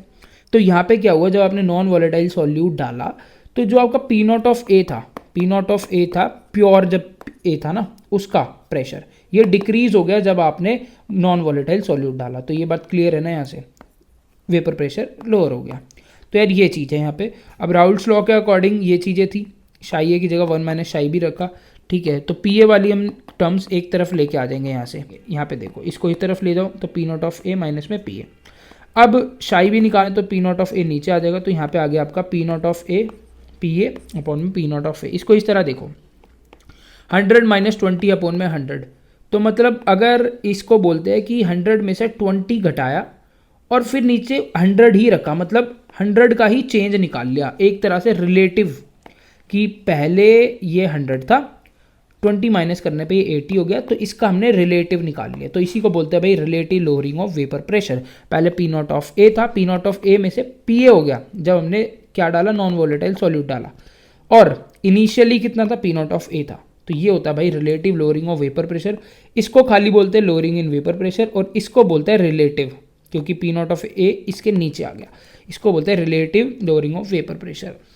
अब आर एल वी पी बोलते हैं इसको कॉलिगेटिव प्रॉपर्टी क्यों समझा जाता है भाई, क्वेश्चन आता है why relative lowering of vapour pressure is considered as colligative property. क्यों भाई, क्योंकि कॉलिगेटिव प्रॉपर्टी आपको एक वर्ड में बताऊं तो number of moles of solute के डायरेक्टली प्रोपोर्शनल होती है। तो यहाँ पे देखो भाई ये आपकी आर एल वी पी, ये किसके प्रोपोर्शनल है, आपका शाई बी के। शाई बी को क्या लिख सकता हूँ, number of moles of B upon में N A plus N B, ठीक है। तो यहाँ पे नंबर ऑफ मोल्स सॉल्यूट के, बी हमेशा सॉल्यूट होता है तो सॉल्यूट के डायरेक्टली प्रोपोर्शनल नहीं है ये, ठीक है, डायरेक्टली प्रोपोर्शनल है, तो ये कॉलिगेटिव प्रॉपर्टी हो गया, क्योंकि कॉलिगेटिव प्रॉपर्टी वही होती है number of moles of solute के डायरेक्टली प्रोपोर्शनल होती है। तो यहाँ से ये चीज़ प्रूफ हो जाती है। अब आता है mole fraction in vapour face. आपसे कई बार ना पूछ लेते हैं कि मोल फ्रैक्शन वेपर फेस में बताओ। ये नॉर्मल है आपका, लिक्विड फेस के अंदर था शाई बी और शाई ए, वाई ए और वाई बी आपका होता है किसके अंदर, आपका वेपर फेस के अंदर। और यहाँ पे आपका आता है पी ए, क्या है भाई पी ए, पी ए है भाई प्रेशर, जो कि आपका था आफ्टर नॉन वॉलेटाइल सॉल्यूट डालने पे जो प्रेशर हुआ था पी ए अपॉन में पी ए से भाई टोटल प्रेशर, ठीक है, सॉल्यूशन का प्रेशर। अगर आपको ए का निकालना है तो इसका प्रेशर अपॉन में टोटल प्रेशर, बी का आपको निकालना है तो बी का प्रेशर अपॉन में टोटल प्रेशर। ये है भाई mole fraction in vapour face. अब ध्यान से सुनो भाई, ideal and non ideal solutions. Ideal solution में देखो आप, ये ग्राफ आपको देखा देखा सा लग रहा होगा, ये वो ग्राफ है जो मैंने राउल्ट्स लॉ में आपसे बनवाया था, ठीक है। तो आइडियल सॉल्यूशन वो होते हैं जो राउल्ट्स लॉ को क्या करते हैं भाई, फॉलो करते हैं। नॉन आइडियल सॉल्यूशन के दो टाइप है, एक पॉजिटिव एक नेगेटिव डेविएशन। देखो ये जो डॉटेड लाइन है ना, ये राउल्ट्स लॉ की लाइन है। अगर इससे ऊपर जा रहा है ग्राफ, इससे ऊपर जा रहा है तो मतलब ये पॉजिटिव डेविएशन है, और अगर इससे नीचे आ रहा है, ये लाइन थी इससे नीचे आ रहा है तो ये मतलब नेगेटिव डेविएशन है। तो ये दो टाइप्स के होते हैं और ये फॉलो नहीं करते राउल्ट्स लॉ को। ये पॉजिटिव डेविएशन हो रहा है और ये नेगेटिव डेविएशन है राउल्ट्स लॉ का। इसके अंदर आप देखोगे तो ए बी इंटरेक्शन, जो आपका ए और बी का इंटरेक्शन है वो लगभग इक्वल है ए इंटरेक्शन और लगभग इक्वल है बी बी इंटरेक्शन के, जबकि यहाँ पे आपका क्या होगा, ए इंटरेक्शन और B B interaction A B से ज़्यादा होगा, और यहाँ पे आपका ए बी इंटरेक्शन ए और बी बी से ज़्यादा होगा, ठीक है। यहाँ पे आपका ए ज़्यादा है, वहाँ पे ए बी ज़्यादा है। यहाँ पे delta H mixing delta we mixing zero, यहाँ पे ज़्यादा होगा जीरो से और यहाँ पे जीरो से कम होगा। एग्जाम्पल्स आपको बहुत अच्छे से याद होने चाहिए आइडियल का भाई, बेंजीन और toluene, n hexane n heptane, ठीक है। तो इस तरीके से आपको याद करना है। इसमें आप एक चीज़ कॉमन देखोगे, जैसे बेंजीन है तो बेंजीन से टोल्यूइन जब करा ना तो आप इसमें देख सकते हो एक कार्बन का नंबर बढ़ाया है, ठीक है। ये बेंजीन है, इसमें एक कार्बन का नंबर टोल्यूइन। और यहाँ पे भी देखो एन हेक्सेन में क्या होता है भाई, आपके 6 कार्बन होते हैं, ठीक है, 6 कार्बन होते हैं आपके। जबकि आपका जो एन हेप्टेन होता है उसके अंदर आपके कार्बन के नंबर कितने होते हैं भाई, 7, ठीक है, 7 है। तो यहाँ पे भी एक कार्बन का नंबर जो है आपका बढ़ गया। तो आप देख सकते हो कि कार्बन का नंबर एक ज़्यादा बढ़ा के आप अगर सॉल्यूशन लेते हो तो वो आइडियल होता है। और जबकि यहाँ पे आप देखोगे तो एसीटोन और इथेनॉल, एसीटोन और CH2 के बीच में है, यहाँ पे एसीटोन और एनिलीन, एसीटोन और क्लोरोफॉर्म के बीच में है, और यहाँ पे आपका मिथेनॉल और एसिटिक एसिड के बीच में है। तो ये एग्जाम्पल बहुत अच्छे से ध्यान रख लेना भाई। अब एक टर्म है भाई एजियोट्रॉप, बहुत ही ज़्यादा इंपॉर्टेंट है। ध्यान से सुनना ये वाली बात मेरी। कह रहा है एजियोट्रॉप होता क्या है। एजियोट्रॉप मान लो यार आपका एक सॉल्यूशन है, ठीक है, वो उस पॉइंट पे आ चुका है सॉल्यूशन कि अगर मैं इसको बॉईल करूं, अगर मैं इसको बॉईल करूं तो इसके वेपर्स बने ही ना, इसके वेपर्स बने ही ना। तो ऐसा सॉल्यूशन जिसको मैं बॉईल करूं तो उसका वेपर प्रेशर बने ही ना, तो उसको बोलते हैं भाई एजियोट्रॉप। इसको बोलते हैं कांस्टेंट बॉइलिंग मिक्सचर, मतलब बॉईल करते रहो ये कांस्टेंट ही रहेगा, ठीक है। इज अ मिक्सचर ऑफ 2 और मोर लिक्विड, 2 या 2 से ज़्यादा liquid, whose proportion cannot be separated by simple distillation. अब मान लो आपके पास एक बीकर है, उसमें एक ए है और एक बी है, इनमें से एक वॉलेटाइल है और एक नॉन वॉलेटाइल है। तो अगर मैं इसको हीट करूँगा तो ये जो वॉलेटाइल होगा ये वेपराइज कर जाएगा, ये वेपराइज कर जाएगा, तो हमारे पास सेपरेट आउट में जाएंगे। एक वेपराइज कर गया तो मतलब कि एक वेपराइज करके इन दोनों को हमने सेपरेट कर लिया, ये वेपर की फॉर्म में और ये बीकर के अंदर, तो इसको हमने सेपरेट कर लिया। इस मेथड को बोलते हैं डिस्टिलेशन। बट मान लो कि ये आपका एजियोट्रॉप है, क्या भाई एजियोट्रॉप। और एजियोट्रॉप क्या है, इनको हीट करने पे क्या ये वेपराइज करेगा, बिल्कुल भी नहीं करेगा। और वेपराइज नहीं करेगा तो क्या आप ए और बी को सेपरेट आउट कर सकते हो, बिल्कुल नहीं कर सकते। इसलिए ये स्टेटमेंट बिल्कुल ठीक है कि आप एजियोट्रॉप्स को सिंपल डिस्टिलेशन से बिल्कुल भी सेपरेट आउट नहीं कर सकते।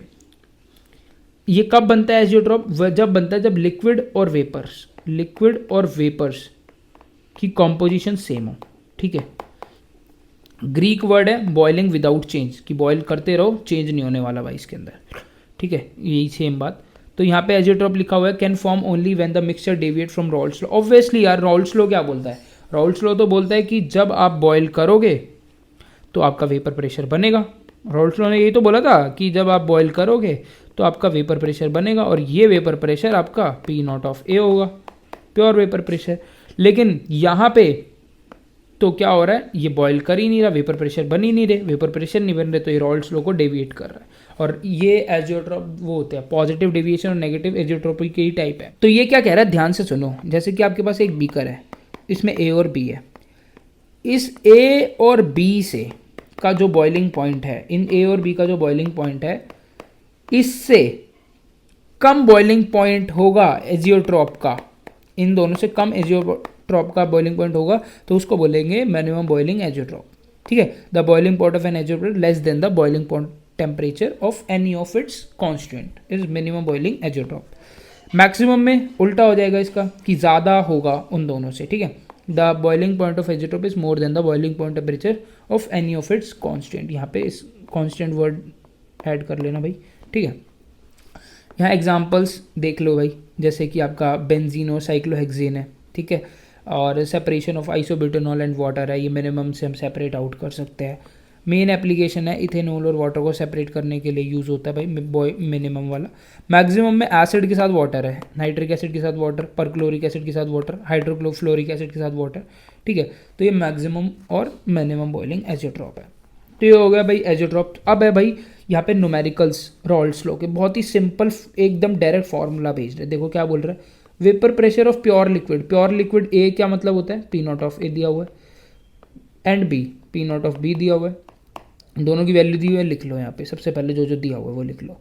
फिर पूछ रहा है find the composition of liquid mixture and also vapour pressure if the total vapour pressure, आपको पीटी भी दिया हुआ है, पीटी भी दिया हुआ है। निकालने के लिए क्या बोला, find out the composition of liquid mixture का कॉम्पोजिशन मतलब chi A and chi B, and also vapour phase if total vapour pressure आपको 600 दिया हुआ है, आपको पीटी दिया हुआ है 600, और आपसे वेपर फेज में भी पूछ रहा है, Y A and Y B भी पूछा हुआ है, तो आपसे वाई ए भी पूछा है एंड शाई बी पूछा है, ठीक है। तो सबसे पहले हमें पीटी का फॉर्मूला पता होता है, ये वाला पी नॉट ऑफ ए है, पी नॉट ऑफ बी है, इनकी वैल्यूज़ रखी, ये 600 था, 700 था, यहाँ पे माइनस करोगे इसको, शाई आ गया हमारे पास। कैसे आया, यहाँ पे -100 आ गया था, यहाँ पे हमने करा ये -250, माइनस से माइनस कैंसिल हो गया, शाई आ गया 0.4, 1 माइनस शाई करोगे तो शाई भी आ जाएगा 0.6।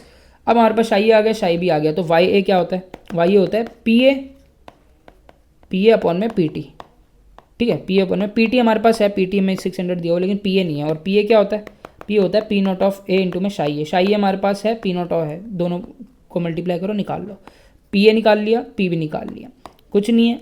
वेपर फेस के लिए पी ए अपॉन में पी एस, ये 180 आया था, 180 अपॉन में 600, क्या आया आपका कितना 420, तो 420 अपॉन में ये वाई ए हमारा 0.3 आ रहा है, तो वाई भी कितना हो गया 0.7 हो गया। तो यहाँ से भी आप निकाल सकते हो डायरेक्ट 420 अपॉन में टोटल 600, ठीक है, या तो आप ये 0.3 आ गया, 1 माइनस 0.3 करोगे तो भी आपका y भी आ जाएगा, क्योंकि YA प्लस वाई भी 1 होता है।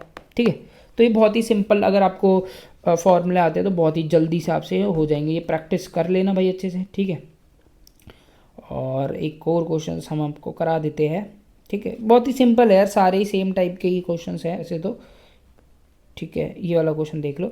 Benzene and naphthalene form ideal solution over the entire range of composition, the vapour pressure of benzene and naphthalene. अच्छा, आपको प्योर बेंजीन और उसका मतलब pure benzene and pure naphthalene का वेपर प्रेशर गिवन है। कितना गिवन है आपको? गिवन है भाई, एक का दिया हुआ है 50.71, एक का 32.06। तो दोनों सबसे पहले आपने क्या कर लिए, लिख लिए कि भाई आपको वेपर प्रेशर कितना दिया हुआ है। पी नॉट ऑफ बी लिख लोगे और पी नॉट ऑफ एन लिख लोगे। उसके बाद बोला है calculate the mole fraction, mole vapour face में वही निकालना है यार, वाई ए निकालना है और वाई बी निकालना है। ठीक है, Y A and Y B निकालना है, लेकिन यहाँ पे आपके पास टोटल प्रेशर नहीं गिवन है, लेकिन उसकी जगह आपको क्या दिया हुआ है, गिवन मास दिया हुआ है। तो यहाँ से क्या करेंगे हम, अगर आपको वेपर फेस में निकालना है ना, तो हमें चाहिए क्या चाहिए भाई, पी ए अपॉन में, ठीक है, पी टी। तो पी टी हमारे पास है क्या, पी टी हम निकाल सकते हैं फॉर्मूले से, बट अभी हमारे पास नहीं है। तो हम सबसे पहले क्या करेंगे, नंबर ऑफ मोल्स निकाल लेंगे दोनों के, किसके, बेंजीन के और नेफ्थलीन के। तो गिवन मास कितना है भाई बेंजीन का, बेंजीन का है हमको गिवन मास 80, तो 80 अपॉन में मोलर मास C6H6, 12 6 72 प्लस 6 कितना हो गया 78। तो मोल्स आ गए इसके, नेफ्थलीन के भी इसी तरह आ जाएंगे। अब आप निकालोगे मोल फ्रैक्शन, क्या होता है भाई, अगर आपको बी का निकालना है, बी आपका है बेंजीन, बेंजीन क्योंकि सॉल्यूट है यहाँ पे, पहला चीज़ होती है कि सॉल्यूट क्या है, सॉल्वेंट क्या है। सॉल्यूट वो होते हैं जो कम क्वांटिटी में होता है, तो आप देख सकते हो 80 ग्राम है तो ये सॉल्यूट है। ठीक है, और बी हमने सॉल्यूट को ही दिखाया, तो यहाँ पे हमने निकाला सॉल्यूट अपॉन में टोटल नंबर ऑफ मोल्स, तो इसके निकाले, इसके शाई भी आ गए, शाई भी आ गए तो 1 में से माइनस कर दो जो भी शाई बी की वैल्यू आई है। दोनों के मोल फ्रैक्शन आ गए, तो आप क्या निकाल सकते हो, बेंजीन का प्रेशर और नेफ्थलीन का pressure, P naught of B और पी नॉट ऑफ नेफ्थलीन से मल्टीप्लाई करो, शाई बी को, आपके पास वैल्यूज़ आ गई। ठीक है, अब ये आ जाएगी तो इन दोनों को ऐड कर दो, टोटल प्रेशर आ जाएगा। टोटल प्रेशर आ जाएगा तो बहुत ही आसान है अगला स्टेप। तो अगर आपको बेंजीन का निकालना है तो पी बी अपॉन में पी एस, पी बी आपने निकाल लिया था, टोटल प्रेशर भी निकाल लिया, तो दोनों को डिवाइड कर दो और ये आ गया तो 1 में से माइनस कर दो, नेफ्थलीन का आ जाएगा। तो यार बहुत ही ईजी क्वेश्चंस होते हैं, अगर आपको गिवन लिखोगे सबसे पहले, देन एक एक करके निकालोगे। फॉर्मूलेस पता है तो ये डायरेक्ट फॉर्मूला भेज रोल्स लोगे तो बहुत ईजी है। तो चलिए अब डिस्कस करते हैं कॉलिगेटिव प्रॉपर्टी, जो बहुत ही इंपॉर्टेंट टॉपिक है। देखो भाई, कॉलिगेटिव प्रॉपर्टी एक सॉल्यूशन की प्रॉपर्टी है जो किस पर डिपेंड करती है, number of particle of solute. कि पार्टिकल ऑफ सॉल्यूट, जैसे सॉल्यूट को ना हम बी से डिनोट करते हैं, कि आप एक सॉल्यूशन है या फिर आप कह सकते हैं एक सॉल्वेंट है, ठीक है, उसके अंदर हम एक सॉल्यूट डाल रहे हैं, लाइक ये वाटर है, इसके अंदर हमने चीनी डाली, ठीक है, और ये चीनी हमारी सॉल्यूट है। तो सॉल्यूट वो होता है जो कम क्वांटिटी में होता है। तो कह रहा है कॉलिगेटिव प्रॉपर्टी वो प्रॉपर्टी होती है जो इसकी किस पर डिपेंड करती है, number of moles of solute पर डिपेंड करती है। तो नंबर ऑफ पार्टिकल्स कितने हैं सॉल्यूट के, इस पर डिपेंड करेगी आपकी कॉलिगेटिव प्रॉपर्टी। और किस पर डिपेंड नहीं करेगी, do not depend on the nature of a solute. Solute का नेचर कैसा है, ठीक है, उस पर बिल्कुल भी डिपेंड नहीं करेगी, सिर्फ कितना सॉल्यूट प्रेजेंट है उस पर ही डिपेंड करेगी। तो यहाँ पे कॉलिगेटिव प्रॉपर्टी 4 है, RLVP, depression in freezing point, elevation in boiling point, osmotic pressure. ठीक है, तो अब हम एक एक करके देखने वाले हैं। तो अब यहाँ पे अब न्यूमेरिकल्स देख सकते हो, ये RLVP का न्यूमेरिकल है जो मैंने आपको पहले कराया, कि वेपर प्रेशर दे रखा है प्योर वाटर का।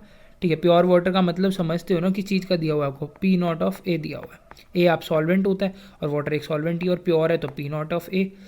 50 ग्राम ऑफ यूरिया, अब 50 ग्राम ऑफ यूरिया मतलब ये क्या है, सॉल्यूट है, और सॉल्यूट को किससे दिखाते हैं, WB, मास को। तो यहाँ पे आ गया आपका जो इन्होंने दिया हुआ है आपका 50 ग्राम, ठीक है, तो 50 ग्राम आपका सॉल्यूट ये हो गया, सॉल्वेंट के भी दिया हुआ है तो WB हो गया, आपका WA भी हो गया।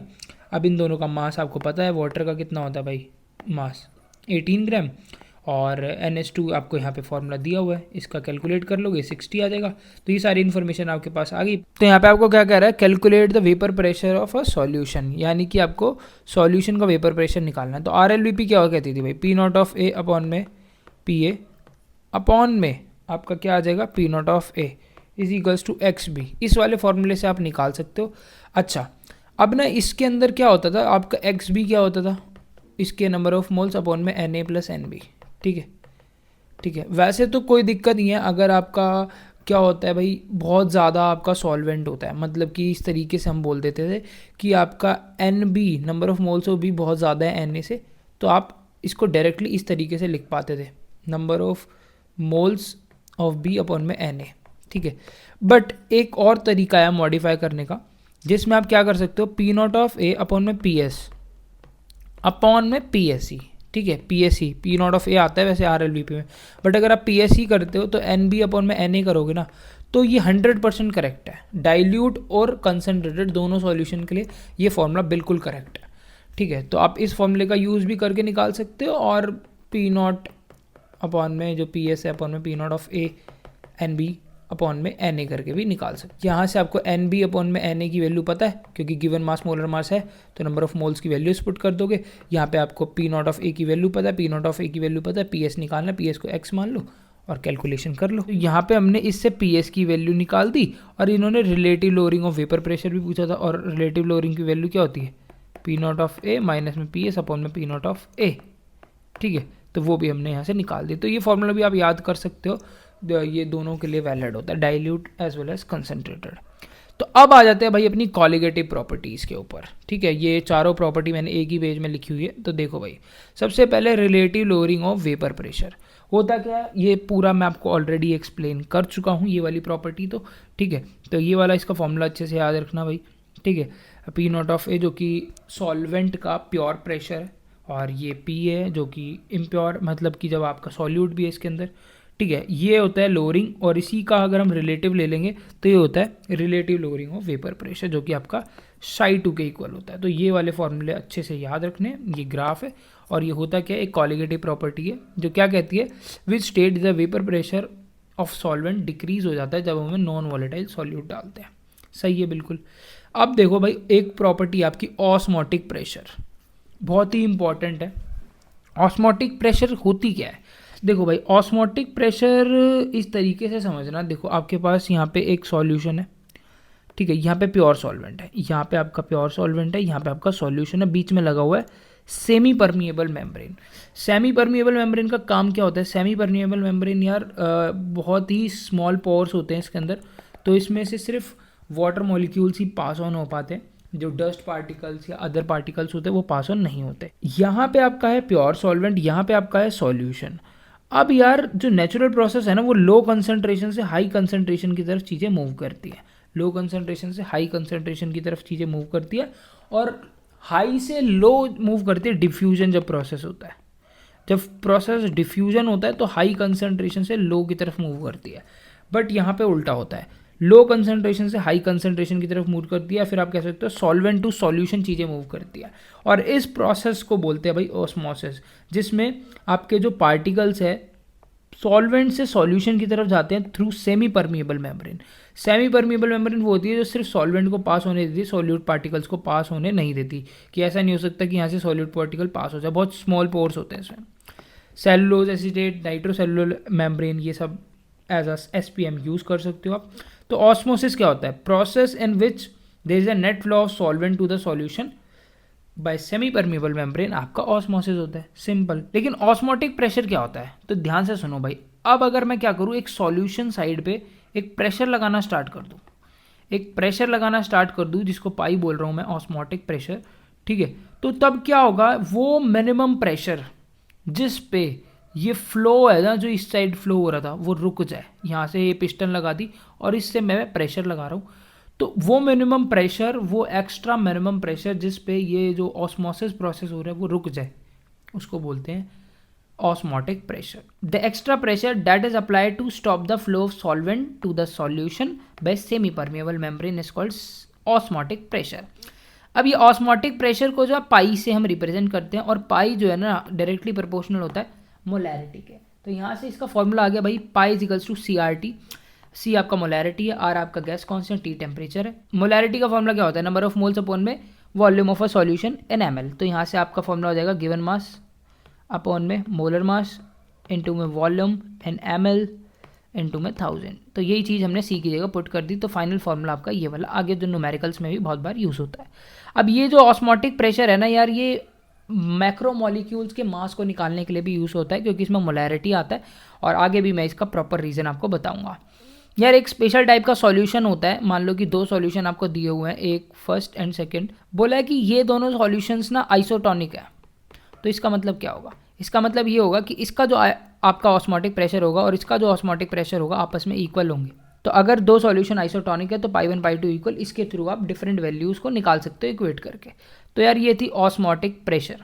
इसके अंदर कई फिनोमेना है जैसे रिवर्स ऑस्मोसिस, वो सब बताऊंगा आगे। चलिए अब करते हैं एलिवेशन इन बॉइलिंग पॉइंट।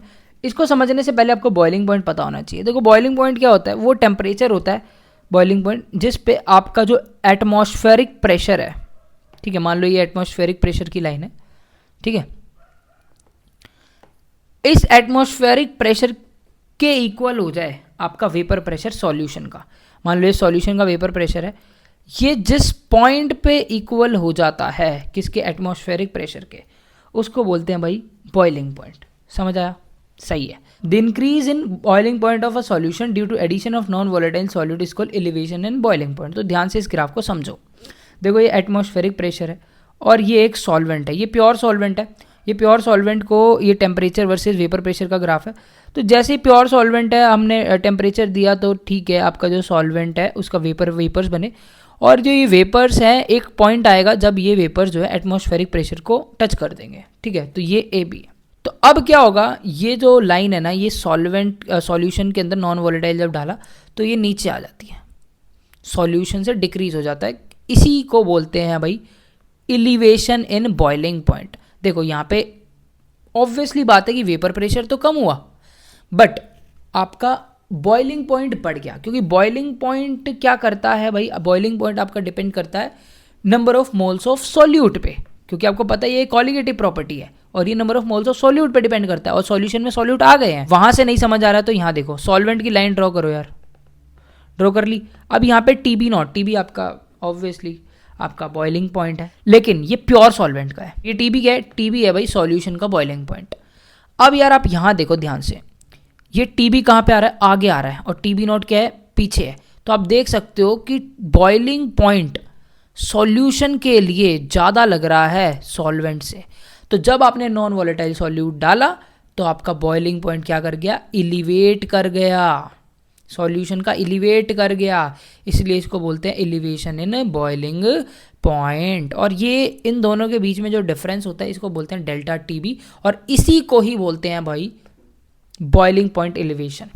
ठीक है, आपसे पूछते हैं कभी भी एलिवेशन इन बॉइलिंग पॉइंट बोले तो mathematically elevation in boiling point delta TB है, जो कि क्या होगा आपका, टीबी ज़्यादा बड़ा है ना, तो टीबी माइनस टीबी नॉट। सही है, तो ये आपका mathematically elevation in boiling point होता है। अब कुछ भी नहीं है भाई, जो मैंने बोला वहाँ पे डेल्टा टीबी, टीबी माइनस में टीबी नॉट होता है। अब एक चीज़ जो आपको पता होनी चाहिए कि डेल्टा टीबी जो है ना मोलैलिटी के डायरेक्टली प्रोपोर्शनल होता है, एक्सपेरिमेंटली ये देखा गया था। तो डेल्टा टीबी यानी कि आपका elevation in boiling point directly proportional to molality. Proportionality sign लगाओगे तो के भी लग जाएगा, तो के भी ऐसे ऐसे। और मोलैलिटी क्या होता है, moles of solute given mass upon में मोलर मास अपॉन में mass of solvent in grams ऊपर 1000। तो ये आपका फाइनल फॉर्मूला आ गया, बहुत बार न्यूमेरिकल में यूज़ होगा और बहुत ही ज़्यादा इंपॉर्टेंट है। ऐसे ऐसे न्यूमेरिकल इससे आते हैं भाई। के बी क्या होता है, के बी आपका इब्लोस्कोपिक कांस्टेंट है या फिर एलिवेशन कांस्टेंट है, यूनिट किलो केजी पर मॉल होती है। सही है, तो ये था भाई elevation in boiling point about depression पे। और ये भी बहुत इंपॉर्टेंट है यार, और बहुत मज़ा आने वाला है, ध्यान से सुनना। डिप्रेशन इन फ्रीजिंग पॉइंट, तो इसके लिए भी आपको फ्रीजिंग पॉइंट समझना पड़ेगा कि फ्रीजिंग पॉइंट क्या होता है भाई। देखो भाई फ्रीजिंग पॉइंट लिख लो, क्या होता है फ्रीजिंग पॉइंट, क्या होता है वो टेम्परेचर, ये भी एक टेम्परेचर है, बॉइलिंग पॉइंट भी एक टेम्परेचर था, वो टेम्परेचर जिसमें solid and liquid form equilibrium में हो, सॉलिड एंड लिक्विड फॉर्म किसमें हो, इक्विलिब्रियम में हो, तो उसको कहेंगे हम डिप्रेशन इन फ्रीजिंग पॉइंट। ठीक है, तो अब ध्यान से मेरी बात को सुनते चलना। ये देखो यहां पे हमारा वेपर प्रेशर वर्सेस टेम्परेचर की लाइन हमने बनाई। ये आपका जो है ना, ये आपका सॉलिड सॉल्वेंट है। क्या है भाई, ये सॉलिड सॉल्वेंट है। फ्रोजन सॉल्वेंट मैंने लिखा हुआ है ना यहाँ पे, ये फ्रोजन सॉल्वेंट का मतलब क्या होता है, सॉलिड सॉल्वेंट है। और ये वाला जो सॉल्वेंट है ना, ये लिक्विड सॉल्वेंट है। और यहाँ पे आप देख सकते हो ये दोनों आपस में क्या है, इक्विलिब्रियम में है भाई। ये सॉलिड सॉल्वेंट या फ्रोजन सॉल्वेंट बोलते हैं, ये लिक्विड सॉल्वेंट है। तो ये बात ध्यान रखना कि freezing, depression and freezing point में सॉलिड सॉल्वेंट और लिक्विड सॉल्वेंट आपस में इक्विलिब्रियम में होते हैं।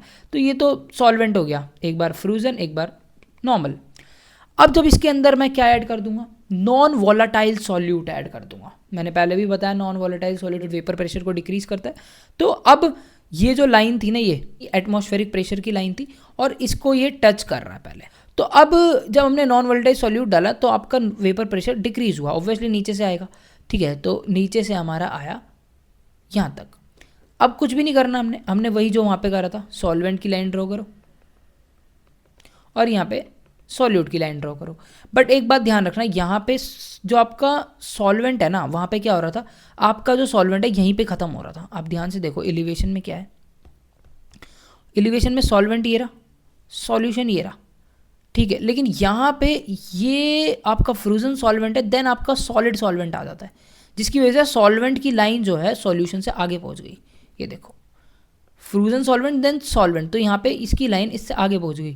तो इसीलिए अब जो आपका सॉल्वेंट था ना, उसका जो आपका फ्रीजिंग पॉइंट है वो TF0 है और सॉल्यूशन का TF है। तो अब आप ये देख सकते हो कि freezing point, obviously vapour pressure तो डिक्रीज हुआ सॉल्यूशन का, बट फ्रीजिंग पॉइंट सॉल्यूशन का क्या हुआ, ये देखो फ्रीजिंग पॉइंट क्या हुआ, सॉल्वेंट का यहाँ पे है और सॉल्यूशन का यहाँ पे है। तो पहले किसका है, सॉल्वेंट का। तो फ्रीजिंग पॉइंट क्या हुआ, डिप्रेस हुआ, मतलब कि कम हुआ। डिप्रेशन का मतलब कम होना। तो फ्रीजिंग पॉइंट क्या हुआ, नॉन वॉलेटाइल सॉल्यूट डालने पे क्या हो गया, कम हो गया। तो यार यहाँ से ये क्या बता रहा है डिप्रेशन इन फ्रीजिंग पॉइंट, कि when we add a non volatile solute to a solvent, its freezing point decreases. तो कितना डिक्रीज हो रहा है भाई, यहाँ से TF0 माइनस TF कर दो, ठीक है। और इसी को बोलते हैं फ्रीजिंग पॉइंट डिप्रेशन, और मैथमेटिकली डेल्टा TF लिखा जाता है। इसको क्या लिखेंगे, डेल्टा TF। तो ये चीज़ हो गई, ये बहुत ही अच्छे से आपको बनाना आना चाहिए। अब वही चीज़ें सेम जो उसमें चली थी एलिवेशन में, depression in freezing point colligative property है जो क्या स्टेट करती है कि freezing point of a solvent decrease करता है जब नॉन वॉलेटाइल सॉल्यूट ऐड करता है। तो ये वाला फॉर्मूला हमने वहाँ पढ़ लिया था। वही सेम कहानी, मोलैलिटी पे डायरेक्टली प्रोपोर्शनल, KF आ जाएगा, K भी वहाँ आता था। तो KF आपका क्रायोस्कोपिक कांस्टेंट या मोलर डिप्रेशन कांस्टेंट, यूनिट वही किलो kg पर मोल। अब मोलैलिटी की वैल्यू रख दी, गिवन मास अपॉन में molar mass, mass of solvent in grams, ऊपर 1000 आ गया। ये भी बहुत इंपॉर्टेंट फॉर्मूला है। होप आपको चारों कॉलिगेटिव प्रॉपर्टी का बेसिक समझ में आ गया होगा। और ये सारी कॉलिगेटिव प्रॉपर्टी कैसे है, तो सब में एक चीज़ कॉमन है। ये देखो, ये colligative property number of moles के डायरेक्टली प्रोपोर्शनल, ये आपकी colligative property number of moles के directly proportional, given mass upon में मोलर मास आपका क्या होता है, मोल्स ही तो होते हैं। यहाँ पे भी ये कॉलिगेटिव प्रॉपर्टी, ये नंबर ऑफ मोल्स के डायरेक्टली प्रोपोर्शनल, यहाँ पे भी आ जाओ ऑस्मोटिक प्रेशर पे, ये आपकी कॉलिगेटिव प्रॉपर्टी, ये आपके नंबर ऑफ मोल्स पे डायरेक्टली प्रोपोर्शनल। तो चारों के चारों नंबर ऑफ मोल्स पे डायरेक्टली प्रोपोर्शनल है सॉल्यूट के। तो यहाँ से प्रूफ हो जाता है कि ये चारों कॉलिगेटिव प्रॉपर्टी है। अब बहुत ही इंपॉर्टेंट फैक्टर समझाने जा रहा हूँ, that is went of factor. बहुत इंपॉर्टेंट, बहुत आसान, मतलब एकदम मजाक है एकदम। तो ध्यान से देखो, मैंने यहाँ पे लिए 3 बीकर, एक बीकर में ग्लूकोज है, एक में NaCl है, एक में आपका CaCl2 है। तो यार ये जो ग्लूकोज होता है ना, ग्लूकोज हो गया, यूरिया हो गया, सुक्रोज हो गया, इसको जब हम पानी में डालते हैं तो ये डिसोसिएट नहीं करता। डिसोसिएट मतलब ये टूटता नहीं है, जैसा पानी में जाता है वैसा का वैसा ही रहता है। तो यहाँ पे glucose dissolve but doesn't dissociate, dissolve तो हो जाएगा, डिसोसिएट नहीं होगा। तो डिसोसिएट नहीं होगा, एक ही रहेगा, तो आई की वैल्यू भी कितनी हुई, एक ही हुई।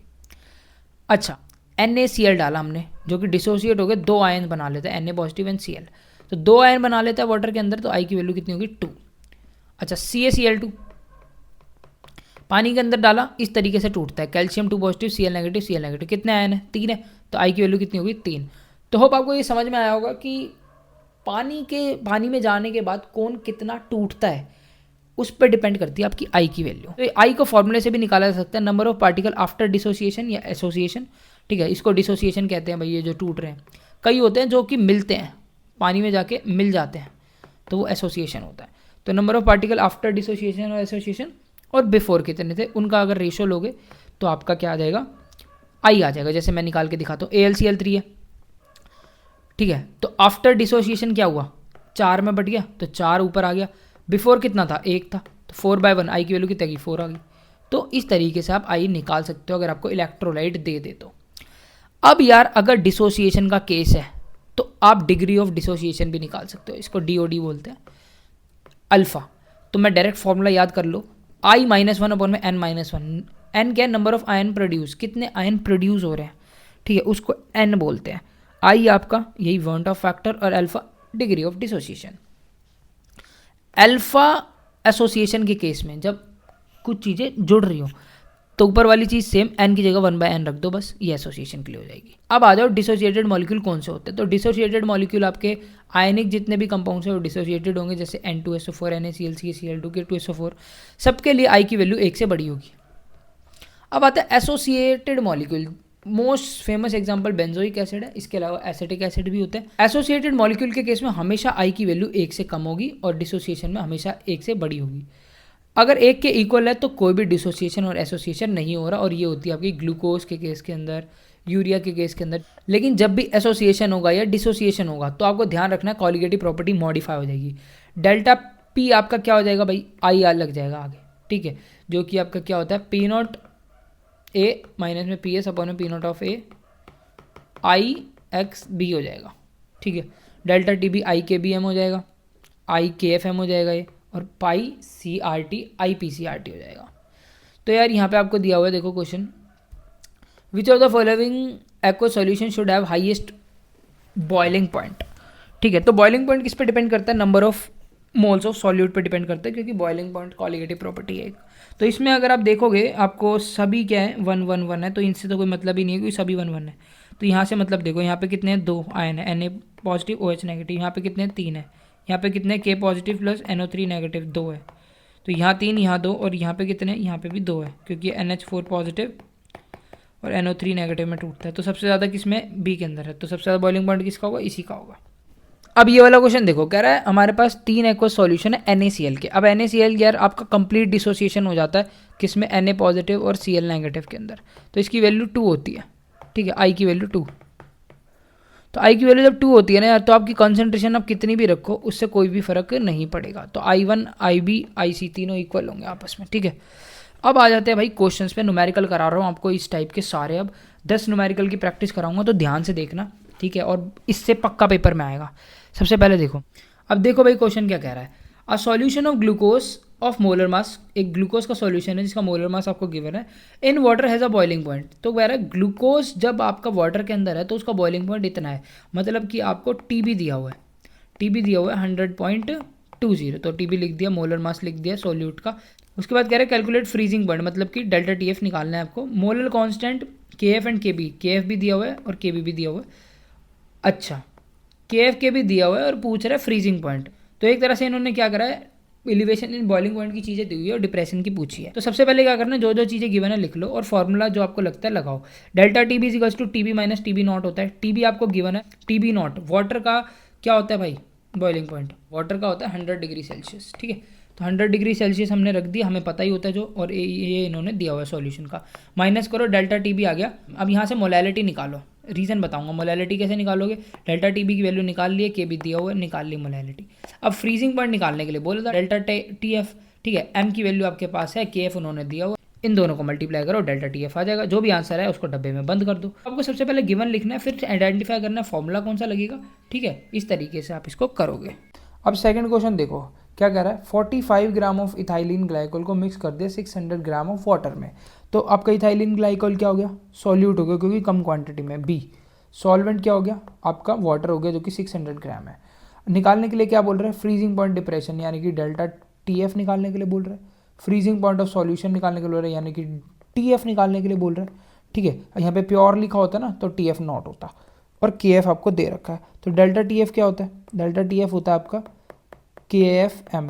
के एफ हमारे पास है, मोलैलिटी क्या होता है, मोल्स अपॉन में मास ऑफ सॉल्वेंट, मोल्स हो जाएगा गिवन मास अपॉन में इसका मोलर मास यहाँ से निकाल लेंगे, मास ऑफ सॉल्वेंट आपको दिया हुआ है, सिंपल ही तो है। तो सबसे पहले हमने क्या करा, गिवन जो जो चीज़ें थी लिख ली, मोलर मास निकाल लिया, ठीक है, यहाँ से 12 2 24, 4 1 4, 16 2 32, आपका 60 ग्राम आ गया सॉल्यूट का मोलर मास।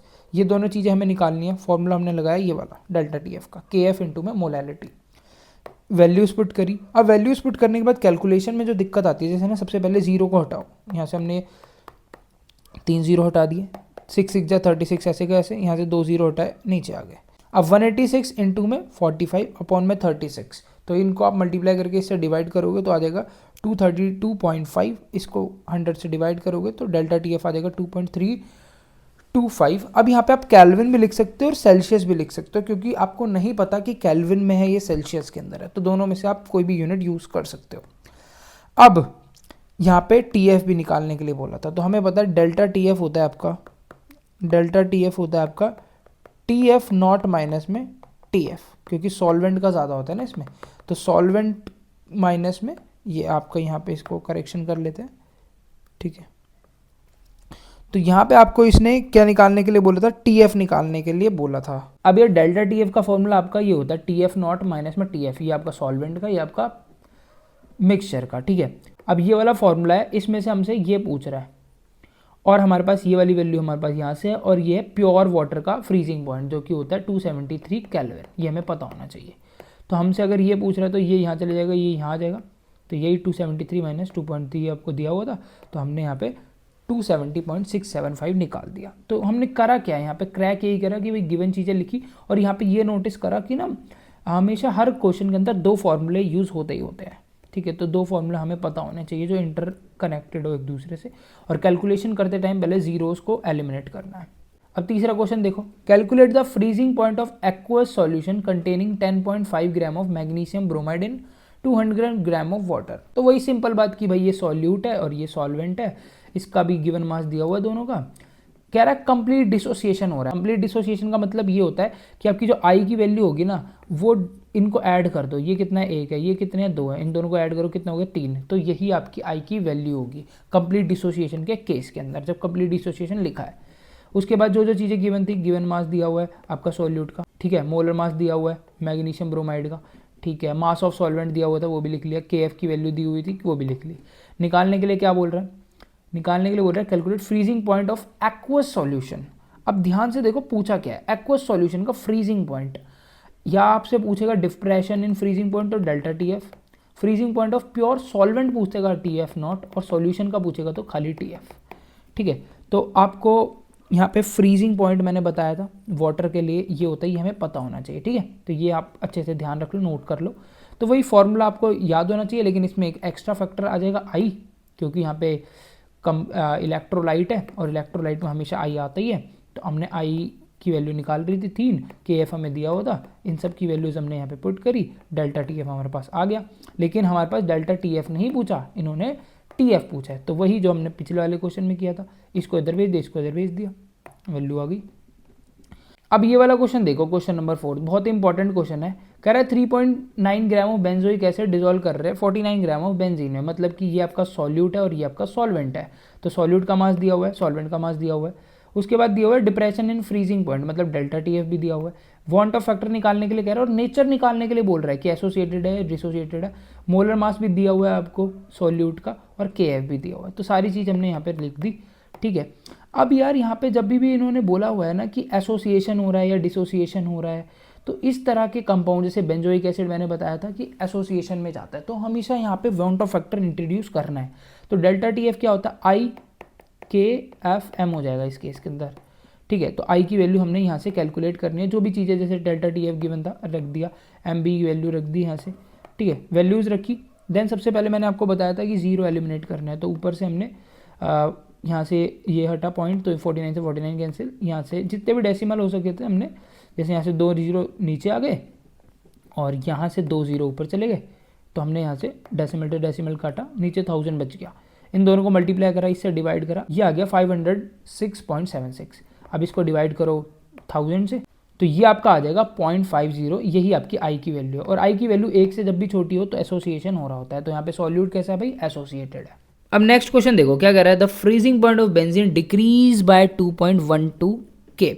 अब यार बच्चों को यही समझ नहीं आता कि ये टी एफ गिवन है, ये टी एफ नॉट गिवन है, ठीक है, डेल्टा टी एफ गिवन है। देखो टी एफ नॉट होता है प्योर सॉल्वेंट का, ये होता है सॉल्यूशन का, और ये होता है चेंज इन दोनों में, ये कितना डिक्रीज हुआ। एज ये डिप्रेशन होता है, डिप्रेशन इन फ्रीजिंग पॉइंट, तो ये डिक्रीज होता है। तो डिक्रीज वर्ड का मतलब डिप्रेशन हो, डिक्रीज हो, ये सब डेल्टा को दर्शाते हैं, ठीक है। तो फ्रीजिंग पॉइंट मतलब ये आपको दिया हुआ है डेल्टा टी एफ। अब आपको मैंने क्या बताया था, आपको सबसे पहले सॉल्यूट सॉल्वेंट को खोजना होता है। तो यहाँ पे देखो 2.5 ग्राम बेंजोइक एसिड है, तो ये आपका सॉल्यूट है क्योंकि कम क्वांटिटी में है, और डिजोल्व हुआ है 25 ग्राम ऑफ बेंजीन में, ये सॉल्वेंट है। तो सॉल्यूट को हम दिखाते हैं बी से और सॉल्वेंट को ए से। तो सॉल्यूट का गिवन मास दे रखा है, सॉल्वेंट का गिवन मास लिख दिया। अब हमने सॉल्यूट के मोल्स भी रखने होते हैं, तो हमने क्या निकाला, मोलर मास भी निकाल लिया सॉल्यूट का। बेंजोइक एसिड क्या होता है, C6H5COOH, तो इसका हमने कैलकुलेट करा जो कि आया 122। अब हमें ये सब चीज़ गिवन थी, पूछा गया है if benzoic acid form a dimer, अगर ये डाइमर बना रहा है, ठीक है, इसका मतलब ये होता है कि आपके दो बेंजोइक एसिड बन के एक बना रहे हैं, एक बेंजोइक एसिड बना रहे हैं, ठीक है। तो आप क्या निकालो, वॉन्ट ऑफ फैक्टर निकालो और परसेंटेज ऑफ एसोसिएशन, मतलब अल्फा एंड आई निकालने के लिए बोल रहा है। तो इसके लिए सबसे पहले आपके पास आई का एक ही फॉर्मूला जो हमने पहले भी पढ़ा कि भाई delta T F equals to i K F M, ठीक है। तो यहाँ से आपके पास क्या क्या चीज़ है, डेल्टा टी एफ है, के की वैल्यू इन्होंने गिवन है, दी हुई है, और एम आपको पता मोलैलिटी, गिवन मास अपॉन में मोलर मास अपॉन में mass of solvent in KG. हमने ये सारी चीज़ रख दी। अब आपका मास सॉल्वेंट हमने यहाँ पे ग्राम्स में लिया तो 1000 ऊपर आ गया। अब अगर आपको आई निकालना है तो हम उधर भेज देंगे सारी चीज़ें, तो हमने यहाँ पे भेज दी। तो डेल्टा टी एफ इंटू में एम बी इंटू में डब्ल्यू है, तो आपको यहाँ वैल्यूज़ रखी। सबसे पहले आपको जो मैंने बताया था डेसिमल्स को हटाओ, यहाँ से हमने 2 यहाँ के इसका डेसिमल हटाया और इसका हटाया, जैसे ही हटाया 25 से 25 कैंसिल, यहाँ से आपका 1 0 ऊपर 2 0 नीचे। तो अगर मैं देखूँ तो 212 ऐसे का ऐसे, ठीक है। तो अगर मैं देखूँ तो 212 ऐसे का ऐसे, 122 ऐसे का ऐसे, ठीक है। यहाँ से आपके 2 0 नीचे गए थे तो 2 0 आपके ये रहे, ठीक है। और अगर मैं इसको हटा दूँ यहाँ से तो ये जो आए थे और ये जो गए हैं आपस में कैंसिल, और नीचे 100 बच गया खाली, 100 और आपका 512। अब क्या करोगे, इन दोनों को मल्टीप्लाई करके इससे डिवाइड कर लो और 100 से भी डिवाइड कर देना देन, तो आपके पास आई की वैल्यू आ जाएगी 0.505। अब आई की वैल्यू यहाँ से ये भी प्रूफ हो गया कि एसोसिएशन के लिए, जैसे पिछले क्वेश्चन में मैंने आपको बताया था आई की वैल्यू 1 से कम है तो एसोसिएशन। तो डिग्री ऑफ एसोसिएशन का फॉर्मूला आपको मैंने बताया था I-1 अपॉन में N-1। N क्या है कि वो कितने डिसोसिएट हुए हैं, कितने एसोसिएट हुए हैं। तो उन्होंने बता रखा कि डाइमर बन रहा है। डाइमर मतलब दो, मतलब कि एक जो दो थे वो एक में कन्वर्ट हो रहा है। तो डाइमर बन रहा है, मतलब एन की वैल्यू आ गई 2। आई आपने निकाल लिया, आई की वैल्यू रखो, एन की वैल्यू रखो, दोनों नेगेटिव आ जाएंगे, नेगेटिव से नेगेटिव कैंसिल हो जाएगा। 0.495 अपॉन में 0.5 दैट इज 0.99। उन्होंने परसेंटेज में बोला था तो 100 से मल्टीप्लाई करा, अल्फा आ गया 99%। कई बच्चे क्या करते हैं, इसको 0.5 लेते हैं देन -1 कर देते हैं। अगर आप वैसे करोगे तो आपका 100% आ जाएगा अल्फा, बट आंसर 99 है। तो इस चीज़ का ध्यान रखें कि यहाँ पे उसी में से ही माइनस करना है, ठीक है। तो 99% आएगा आपको। अब नेक्स्ट क्वेश्चन देखो, बहुत ही इंपॉर्टेंट और इजी सी टाइप का क्वेश्चन है। कह रहा है calculate the boiling point of a solution. Solution का बॉइलिंग पॉइंट निकालना है, यानी कि टीबी निकालना है, ठीक है। व्हेन, अब यहाँ पे अब सॉल्यूट सॉल्वेंट ढूंढो, 2 ग्राम Na2SO4 जिसका मोलर मास गिवन है, और ये कम क्वांटिटी में ऑब्वियसली, जिसको डिजोल्व किया 50 ग्राम वाटर में। वाटर हमेशा सॉल्वेंट होता है, तो ये सॉल्वेंट है, ये सॉल्यूट है, इसका मोलर मास भी दिया हुआ है। एज्यूम करो कि ये कंप्लीट एसोसिएशन में जा रहा है। अब कह रहा है assuming N2SO4 undergoing complete association ionization, I mean. तो आपको ना एक चीज़ ध्यान रखनी है, जब भी लिखा हो कंप्लीट डिसोसिएशन, एसोसिएशन या आयनाइजेशन, उस केस में I और N आपस में इक्वल होंगे, I is equal to N। तो I की वैल्यू यहाँ से कितनी हो जाएगी, N क्या होता है, नंबर ऑफ मोल्स डिसोसिएटेड और एसोसिएटेड। तो यहाँ से N2SO4 के 2 मोल्स इसके, 1 मोल इसके, तो कितने हो गए 3। वैसे N होता है but for complete association N is equals to I is equals to 3। अब हमें क्या बोला निकालने के लिए, बॉइलिंग पॉइंट TB निकालने के लिए बोला है। अब डेल्टा TB निकालने के लिए फॉर्मूला होता है भाई IKBM, क्योंकि I है यहाँ पे तो I भी आएगा। KB की वैल्यू यार यहाँ पे मिसिंग है, तो ये लिख लेना भाई, ठीक है। तो ये है भाई 0.552 किलो केजी पर मोल, ठीक है, किलो केजी पर मोल। तो हमें ये सब चीज़ें गिवन दी हुई है, तो हमने क्या करेंगे, सिंपली फार्मूला लगा देंगे। तो I इंटू में ये आपका मोलैलिटी का फार्मूला लगाया और KB। तो यहाँ पे वैल्यूज़ रखनी है जस्ट हमें। I की वैल्यू 3 है, W भी आपको दिया हुआ 2 ग्राम, 1000 इंटू में KB की वैल्यू, इसकी वैल्यू सबसे पहले 0 हटाने होते हैं, तो यहाँ से 1 0 से 1 0 कैंसिल, यहाँ पे जाएंगे तो 2 0 आएंगे, तो ये 2 0 से ये भी पूरा कैंसिल हो गया। अब नीचे बचा 5 और ऊपर बचा भाई 3 2 6 एंड 52। तो ये अब मल्टीप्लाई करके डिवाइड करोगे, आंसर आ गया ये। डेल्टा TB आ चुका है, हमें उन्होंने पूछा है TB। तो अब क्या करेंगे हम यहाँ से, अगर हमें इसकी वैल्यू चाहिए तो हम क्या करेंगे, इसको उधर भेज देंगे। तो delta T B plus T B naught, और टी बी नॉट है प्योर सॉल्वेंट का बॉइलिंग पॉइंट, और प्योर वाटर का बॉइलिंग पॉइंट कितना होता है भाई, 100 डिग्री सेल्सियस या फिर 373 केल्विन। ठीक है, 373 केल्विन। तो हमने यहाँ पे 373 और हम ये चीज़ तो हमने अभी निकाली है, दोनों को ऐड किया, हमारे पास किसका आ गया भाई, सॉल्यूशन का बॉइलिंग पॉइंट आ गया। तो होप आपको अच्छे से समझ में आया होगा। अब 7th क्वेश्चन देखो, ये आपका relative lowering of vapour pressure का क्वेश्चन है। अब देखो क्वेश्चन क्या कह रहा है, solution is prepared by dissolving 10 gram of non volatile solute in 200 gram of water. तो सिंपली कह रहा है सॉल्यूशन को बनाया गया 10 ग्राम नॉन वॉलेटाइल सॉल्यूट को 200 ग्राम पानी में डाल के। तो आपको सॉल्यूट दिया हुआ है, सॉल्वेंट भी दिया हुआ है। It has a vapour pressure of 31.84 mm of Hg, इतने टेम्परेचर पे। Calculate the molar mass of a solute and vapour pressure of the pure solute. अब वेपर प्रेशर आपको एक तो प्योर का दिया हुआ है, एक इम्प्योर का दिया हुआ है। आपसे पूछ रहा है molar mass of solute, MB पूछा है। ठीक है, तो हमने पहले सबसे पहले जो जो गिवन था सब लिख लिया। ठीक है, MB पूछा था, और हमें पता है मोलर मास ऑफ वाटर, तो पता ही है ना वाटर का कितना होता है, 18 ग्राम। अब हमने RLV का फॉर्मूला लगाना है, और वो क्या होता है, P0 माइनस में PA, मतलब प्योर का माइनस में सॉल्यूशन का जो डिक्रीज हुआ था, ये आपका लोअरिंग इन वेपर प्रेशर, और रिलेटिव मतलब इसी के नीचे ये स्टार्टिंग में कितना था, तो relative lowering is equals to XB। ठीक है, मोल फ्रैक्शन ऑफ सॉल्यूट। तो WB अपॉन में ये आपके मोल्स ऑफ सॉल्यूट हो गए, और ये मोल्स ऑफ सॉल्वेंट हो गए। यहाँ पे वैल्यूज़ रखनी है आपने, और MB की वैल्यू निकाल लेनी है। ठीक है, तो यहाँ से MB आ जाएगा, इसमें से ये सब्ट्रैक्ट करोगे तो कितना आ जाएगा भाई आपका 0.6। ठीक है, इनटू में यहाँ से जो आपको बताया था 0 से 0 कट किया, यहाँ से ये कटा 9 और 9 पे, ये 10 पे कट गया, और MB की वैल्यू मल्टीप्लाई करोगे 180 आ जाएगी। अगर ये 180 है तो आपको पता है मोलर मास 180 है, तो आपसे पूछ सकते हैं कि क्या कंपाउंड होगा, तो ऑब्वियसली इट्स ग्लूकोज। ग्लूकोज का ही तो मोलर मास 180 होता है, तो ये भी पूछा जा सकता है आपसे। तो इंपॉर्टेंट क्वेश्चन था भाई ये। अब आता है नेक्स्ट क्वेश्चन, जो कि आपसे इन्होंने थ्योरी के साथ पूछा हुआ है।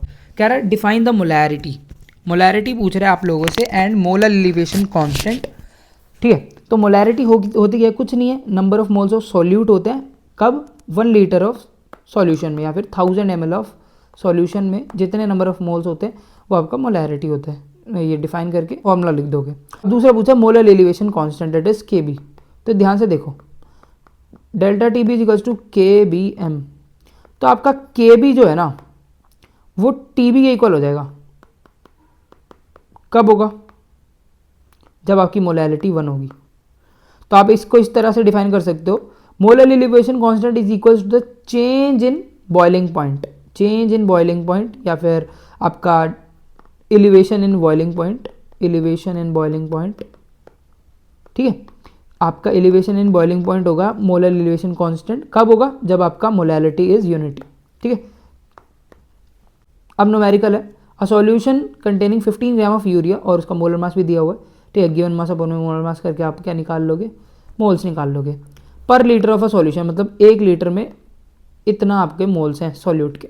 Has the same osmotic pressure as a solution of glucose. तो कह रहा है भाई जो यूरिया का सॉल्यूशन है उसका जो आपका ऑस्मोटिक प्रेशर है वो किसके सॉल्यूशन के इक्वल होगा, ग्लूकोज का जो सॉल्यूशन का ऑस्मोटिक प्रेशर है उसके इक्वल होगा। कह रहा है अगर ऐसा है तो calculate the mass of glucose present in 1 litre. ठीक है, तो कह रहा है अब मास ऑफ ग्लूकोज क्या होगा 1 लीटर में, अगर ऐसा है तो देखो सबसे पहले जो गिवन था, मास ऑफ यूरिया। ठीक है, molar mass of urea. Solution जो यूरिया का है ना वो आइसोटोनिक है ग्लूकोज के साथ, तो मैंने लिख दी कंडीशन कि भाई pi urea is equal to pi glucose. यहाँ पे फॉर्मूला लिख दिया दोनों कि RT से RT कैंसिल। तो यहाँ पे आपका कंसंट्रेशन क्या, मोलैरिटी होता है, तो number of moles of urea अपन में वॉल्यूम दोनों का सेम है, cancel. Number of moles of urea 15 upon में गिवन मास अपॉन में मोलर मास, गिवन 15 था, मोलर मास भी दिया हुआ था। इसका गिवन मास निकालना है, इसका मोलर मास पता है, मल्टीप्लाई करो निकाल। तो इतना आसान क्वेश्चन यार। ठीक है, अब ये देखो क्वेश्चन नंबर 9th। ठीक है, बहुत ही आसान, ये भी बहुत ही फॉर्मूला बेस्ड क्वेश्चन है। इसमें भी बोल रहे हैं कंप्लीट डिसोसिएशन हो रहा है, और कंप्लीट डिसोसिएशन में N इज टू I होता है। ठीक है, तो यहाँ पे MgCl2I की वैल्यू 3 आ जाएगी। वही क्वेश्चन है जो हमने ये वाला किया था। ठीक है, कंप्लीट डिसोसिएशन वाला क्वेश्चन है ये वाला, बहुत ही सिमिलर टू दिस क्वेश्चन है। ठीक है, आप इसको खुद ट्राई करना एक बार और कमेंट में आंसर बताना ज़रूर। ठीक है, अब इन्होंने वही है, सेम टू सेम क्वेश्चन है। अब एक चीज़ है, out of 1 molar glucose and 2 molar glucose which has the higher boiling point and why. कह रहे हैं इन दोनों में से किसका बॉइलिंग पॉइंट ज़्यादा होगा। तो आपको पता है डेल्टा TB जो है नंबर ऑफ मोल्स के डायरेक्टली प्रोपोर्शनल होती है क्या कोलिगेटिव प्रॉपर्टी, और मोल्स किस में ज़्यादा है 2 मोल्स, ठीक है, इसलिए इसका हायर होगा भाई, ठीक है।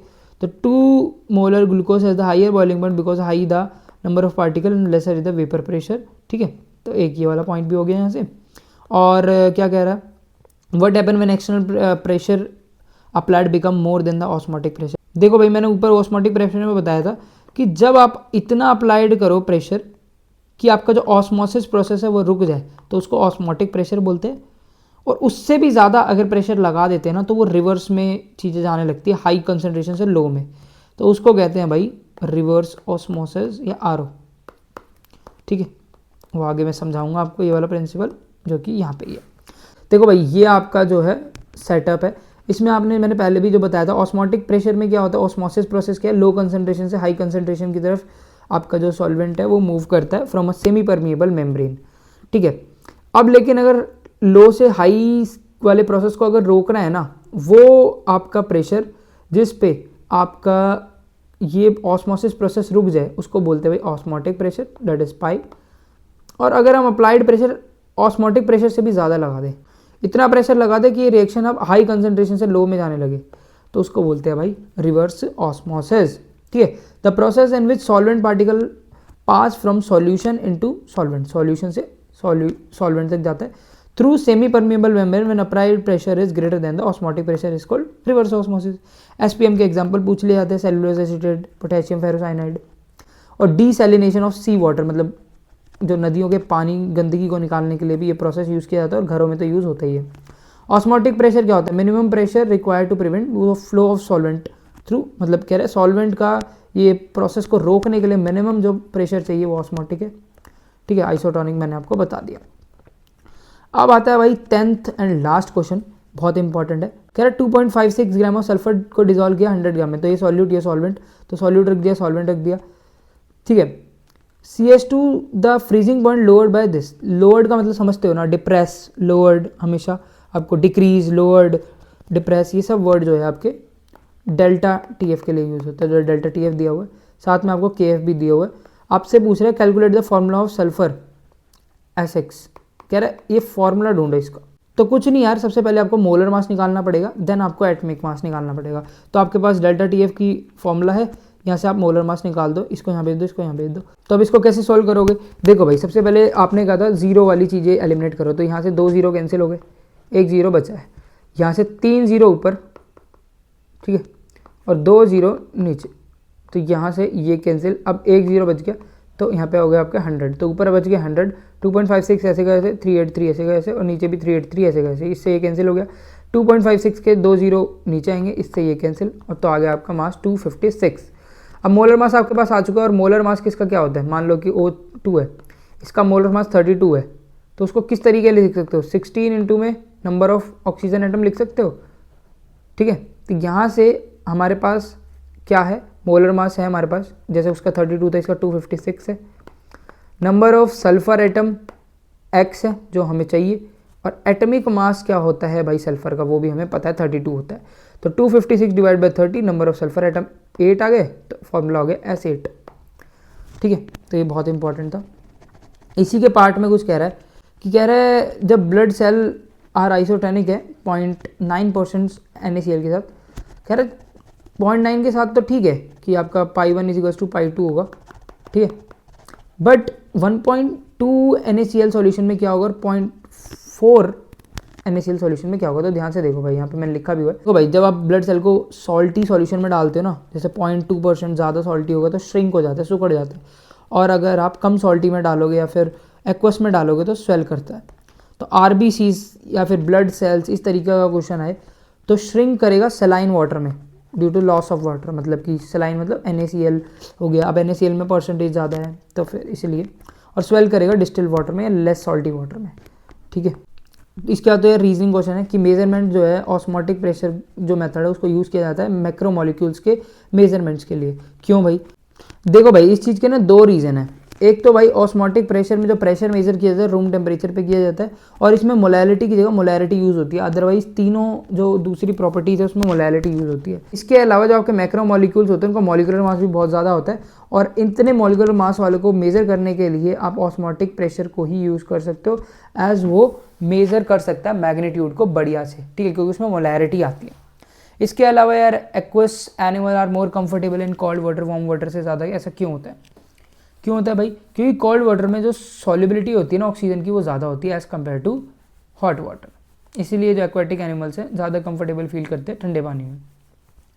कह रहा है elevation boiling point of 1 molar KCl solution nearly double than the 1 molar आपका शुगर सॉल्यूशन। तो इसका जो आंसर है आप कमेंट सेक्शन के अंदर बताओगे, पहले भी बताया है ऐसा क्वेश्चन।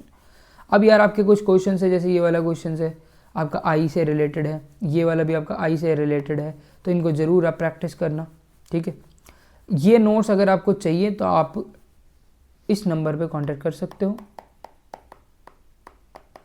सिर्फ 99 रुपीज़ में आपको नोट्स मिल जाएंगे, जिसमें आपको क्वेश्चंस भी मिलेंगे, सब चीज़ मिलेगी, ठीक है। तो यहाँ पे असर्शन रीजनिंग के भी क्वेश्चन है, जैसे molarity of a solution in liquid change with temperature, ठीक है, चेंज होती है। Volume of solution changes with change in temperature, तो ये बात भी सही है क्योंकि वॉल्यूम टाइम के साथ चेंज होता है, इसीलिए ही मोलैरिटी टेम्परेचर पे चेंज होती है। तो असर्जन भी सीखे और आपका रीज़न भी सही है। एजियोट्रोप मैंने आपको बता ही दिया था, सम लिक्विड जो है एजियोट्रोप बोला जाता है, क्यों? इंटरमोलिकुलर फॉर मिथेनॉल और एसीटोन में। इस तरीके का जब पूछे तो मेजरली हाइड्रोजन बॉन्डिंग आंसर होता है, ठीक है। इसके अलावा सैचुरेटेड सॉल्यूशन क्या होता है, ठीक है, तो ये चीज़ कुछ सॉल्यूशन है जो आपको बहुत अच्छे से आने चाहिए, तो मैं आपको यहाँ पे बता भी देता हूँ। देखो सैचुरेटेड सॉल्यूशन वो सॉल्यूशन होता है, मान लो कि आपके पास पानी है, उसमें आप शुगर ऐड कर रहे हो, तो वो मैक्सिमम सॉल्यूट जब आप इसमें ऐड कर दोगे, मैक्सिमम इतनी चीनी डाल दोगे कि उसके बाद आधा चम्मच चीनी भी इसमें नहीं डल पाएगी, इतना पूरा आपने इसको सॉल्युबल कर दिया। तो वो जो पॉइंट होगा वो सैचुरेटेड सॉल्यूशन होगा। Solution which contain maximum amount of solute that can be dissolve in a given amount of solvent, सही है। उसके अलावा जैसे आपका सेकंड है बाइनरी, जिसमें एक सॉल्यूट हो, ठीक है, the solution which has 2 component, या एक सॉल्यूट एक सॉल्वेंट, ओके। उसके अलावा आपका आइसोटोनिक सॉल्यूशन, जिसमें ऑस्मोटिक प्रेशर जो है 2 का सेम होता है, तो क्या हो जाएगा भाई, ठीक है, solution having same osmotic pressure, तो फर्स्ट हो जाएगा सी का। अब नेक्स्ट है भाई हाइपो सॉल्यूशन और हाइपर सॉल्यूशन। देखो हाइपो वो होता है जो जिसमें जैसे एक का ऑस्मोटिक प्रेशर दूसरे से क्या हो, कम हो, तब वो आपका हाइपोटोनिक होता है। और हाइपर में एक का जो ऑस्मोटिक प्रेशर दूसरे से ज़्यादा हो, तो वो आपका हाइपर होता है। और सॉलिड सॉल्यूशन मतलब जिसमें सॉल्यूशन सॉलिड फेस में हो, तो ये है भाई, ठीक है, इनको अच्छे से देख लेना है यहाँ से भी, और ये लॉज के बेसिस पे आपको करना है, ठीक है, तो ये भी आप कर लेना, ठीक है। तो इसी तरीके के यार क्वेश्चन है जो आपसे पूछे जाते हैं बहुत बारी, तो इनको ही आपने अच्छे से प्रैक्टिस करना है। और इसमें 1-2 क्वेश्चंस मैंने और दिए हैं, जैसे कि आपका एक ये क्वेश्चन है बहुत इंपॉर्टेंट, कह रहा है decimolar solution of potassium ferrocyanide is 50% dissociated. अब 50% डिसोसिएटेड समझ रहे हो, मतलब 100% डिसोसिएटेड नहीं है, मतलब आई आपको निकालना पड़ेगा, ठीक है। Calculate osmotic pressure of a solution, osmotic pressure मतलब पाई निकालना है आपको। सबसे पहले पोटेशियम फेरोसाइनाइड कोऑर्डिनेशन आना चाहिए आपको इसके लिए, तो पोटेशियम फेरोसाइनाइड, पोटेशियम फेरोसाइनाइड के लिए आपको क्या करना पड़ेगा भाई, K4FeCN6, तो इसके लिए आप इसको डिसोसिएट करोगे तो 4K प्लस इसमें टूटेगा, तो कितने हो गए आपके मोल्स, 5 हो गए। तो डिग्री ऑफ डिसोसिएशन का मैंने आपको फॉर्मूला बताया था, alpha is equals to I-1/n-1, इस झोल में आपको नहीं पढ़ना है, ठीक है। तो अल्फा की वैल्यू 0.5 दी हुई है, आई आपको निकालना है, एन की वैल्यू क्या है, एन होता है कि कितने डिसोसिएशन हुआ है, कितना हुआ है 4 + 1 कितना हुआ 5, 5 - 1 कितना हो गया 4, 4 को 0.5 से मल्टीप्लाई करो कितना हो जाएगा 2, 2 इज इक्वल्स टू I-3 और I इज इक्वल्स टू 3, तो आई की वैल्यू क्या आ गई 3, जो आपने यहाँ से भी निकाली है। तो ये छोड़ के जो फॉर्मूला मैंने बताया उससे आई की वैल्यू निकाल लोगे।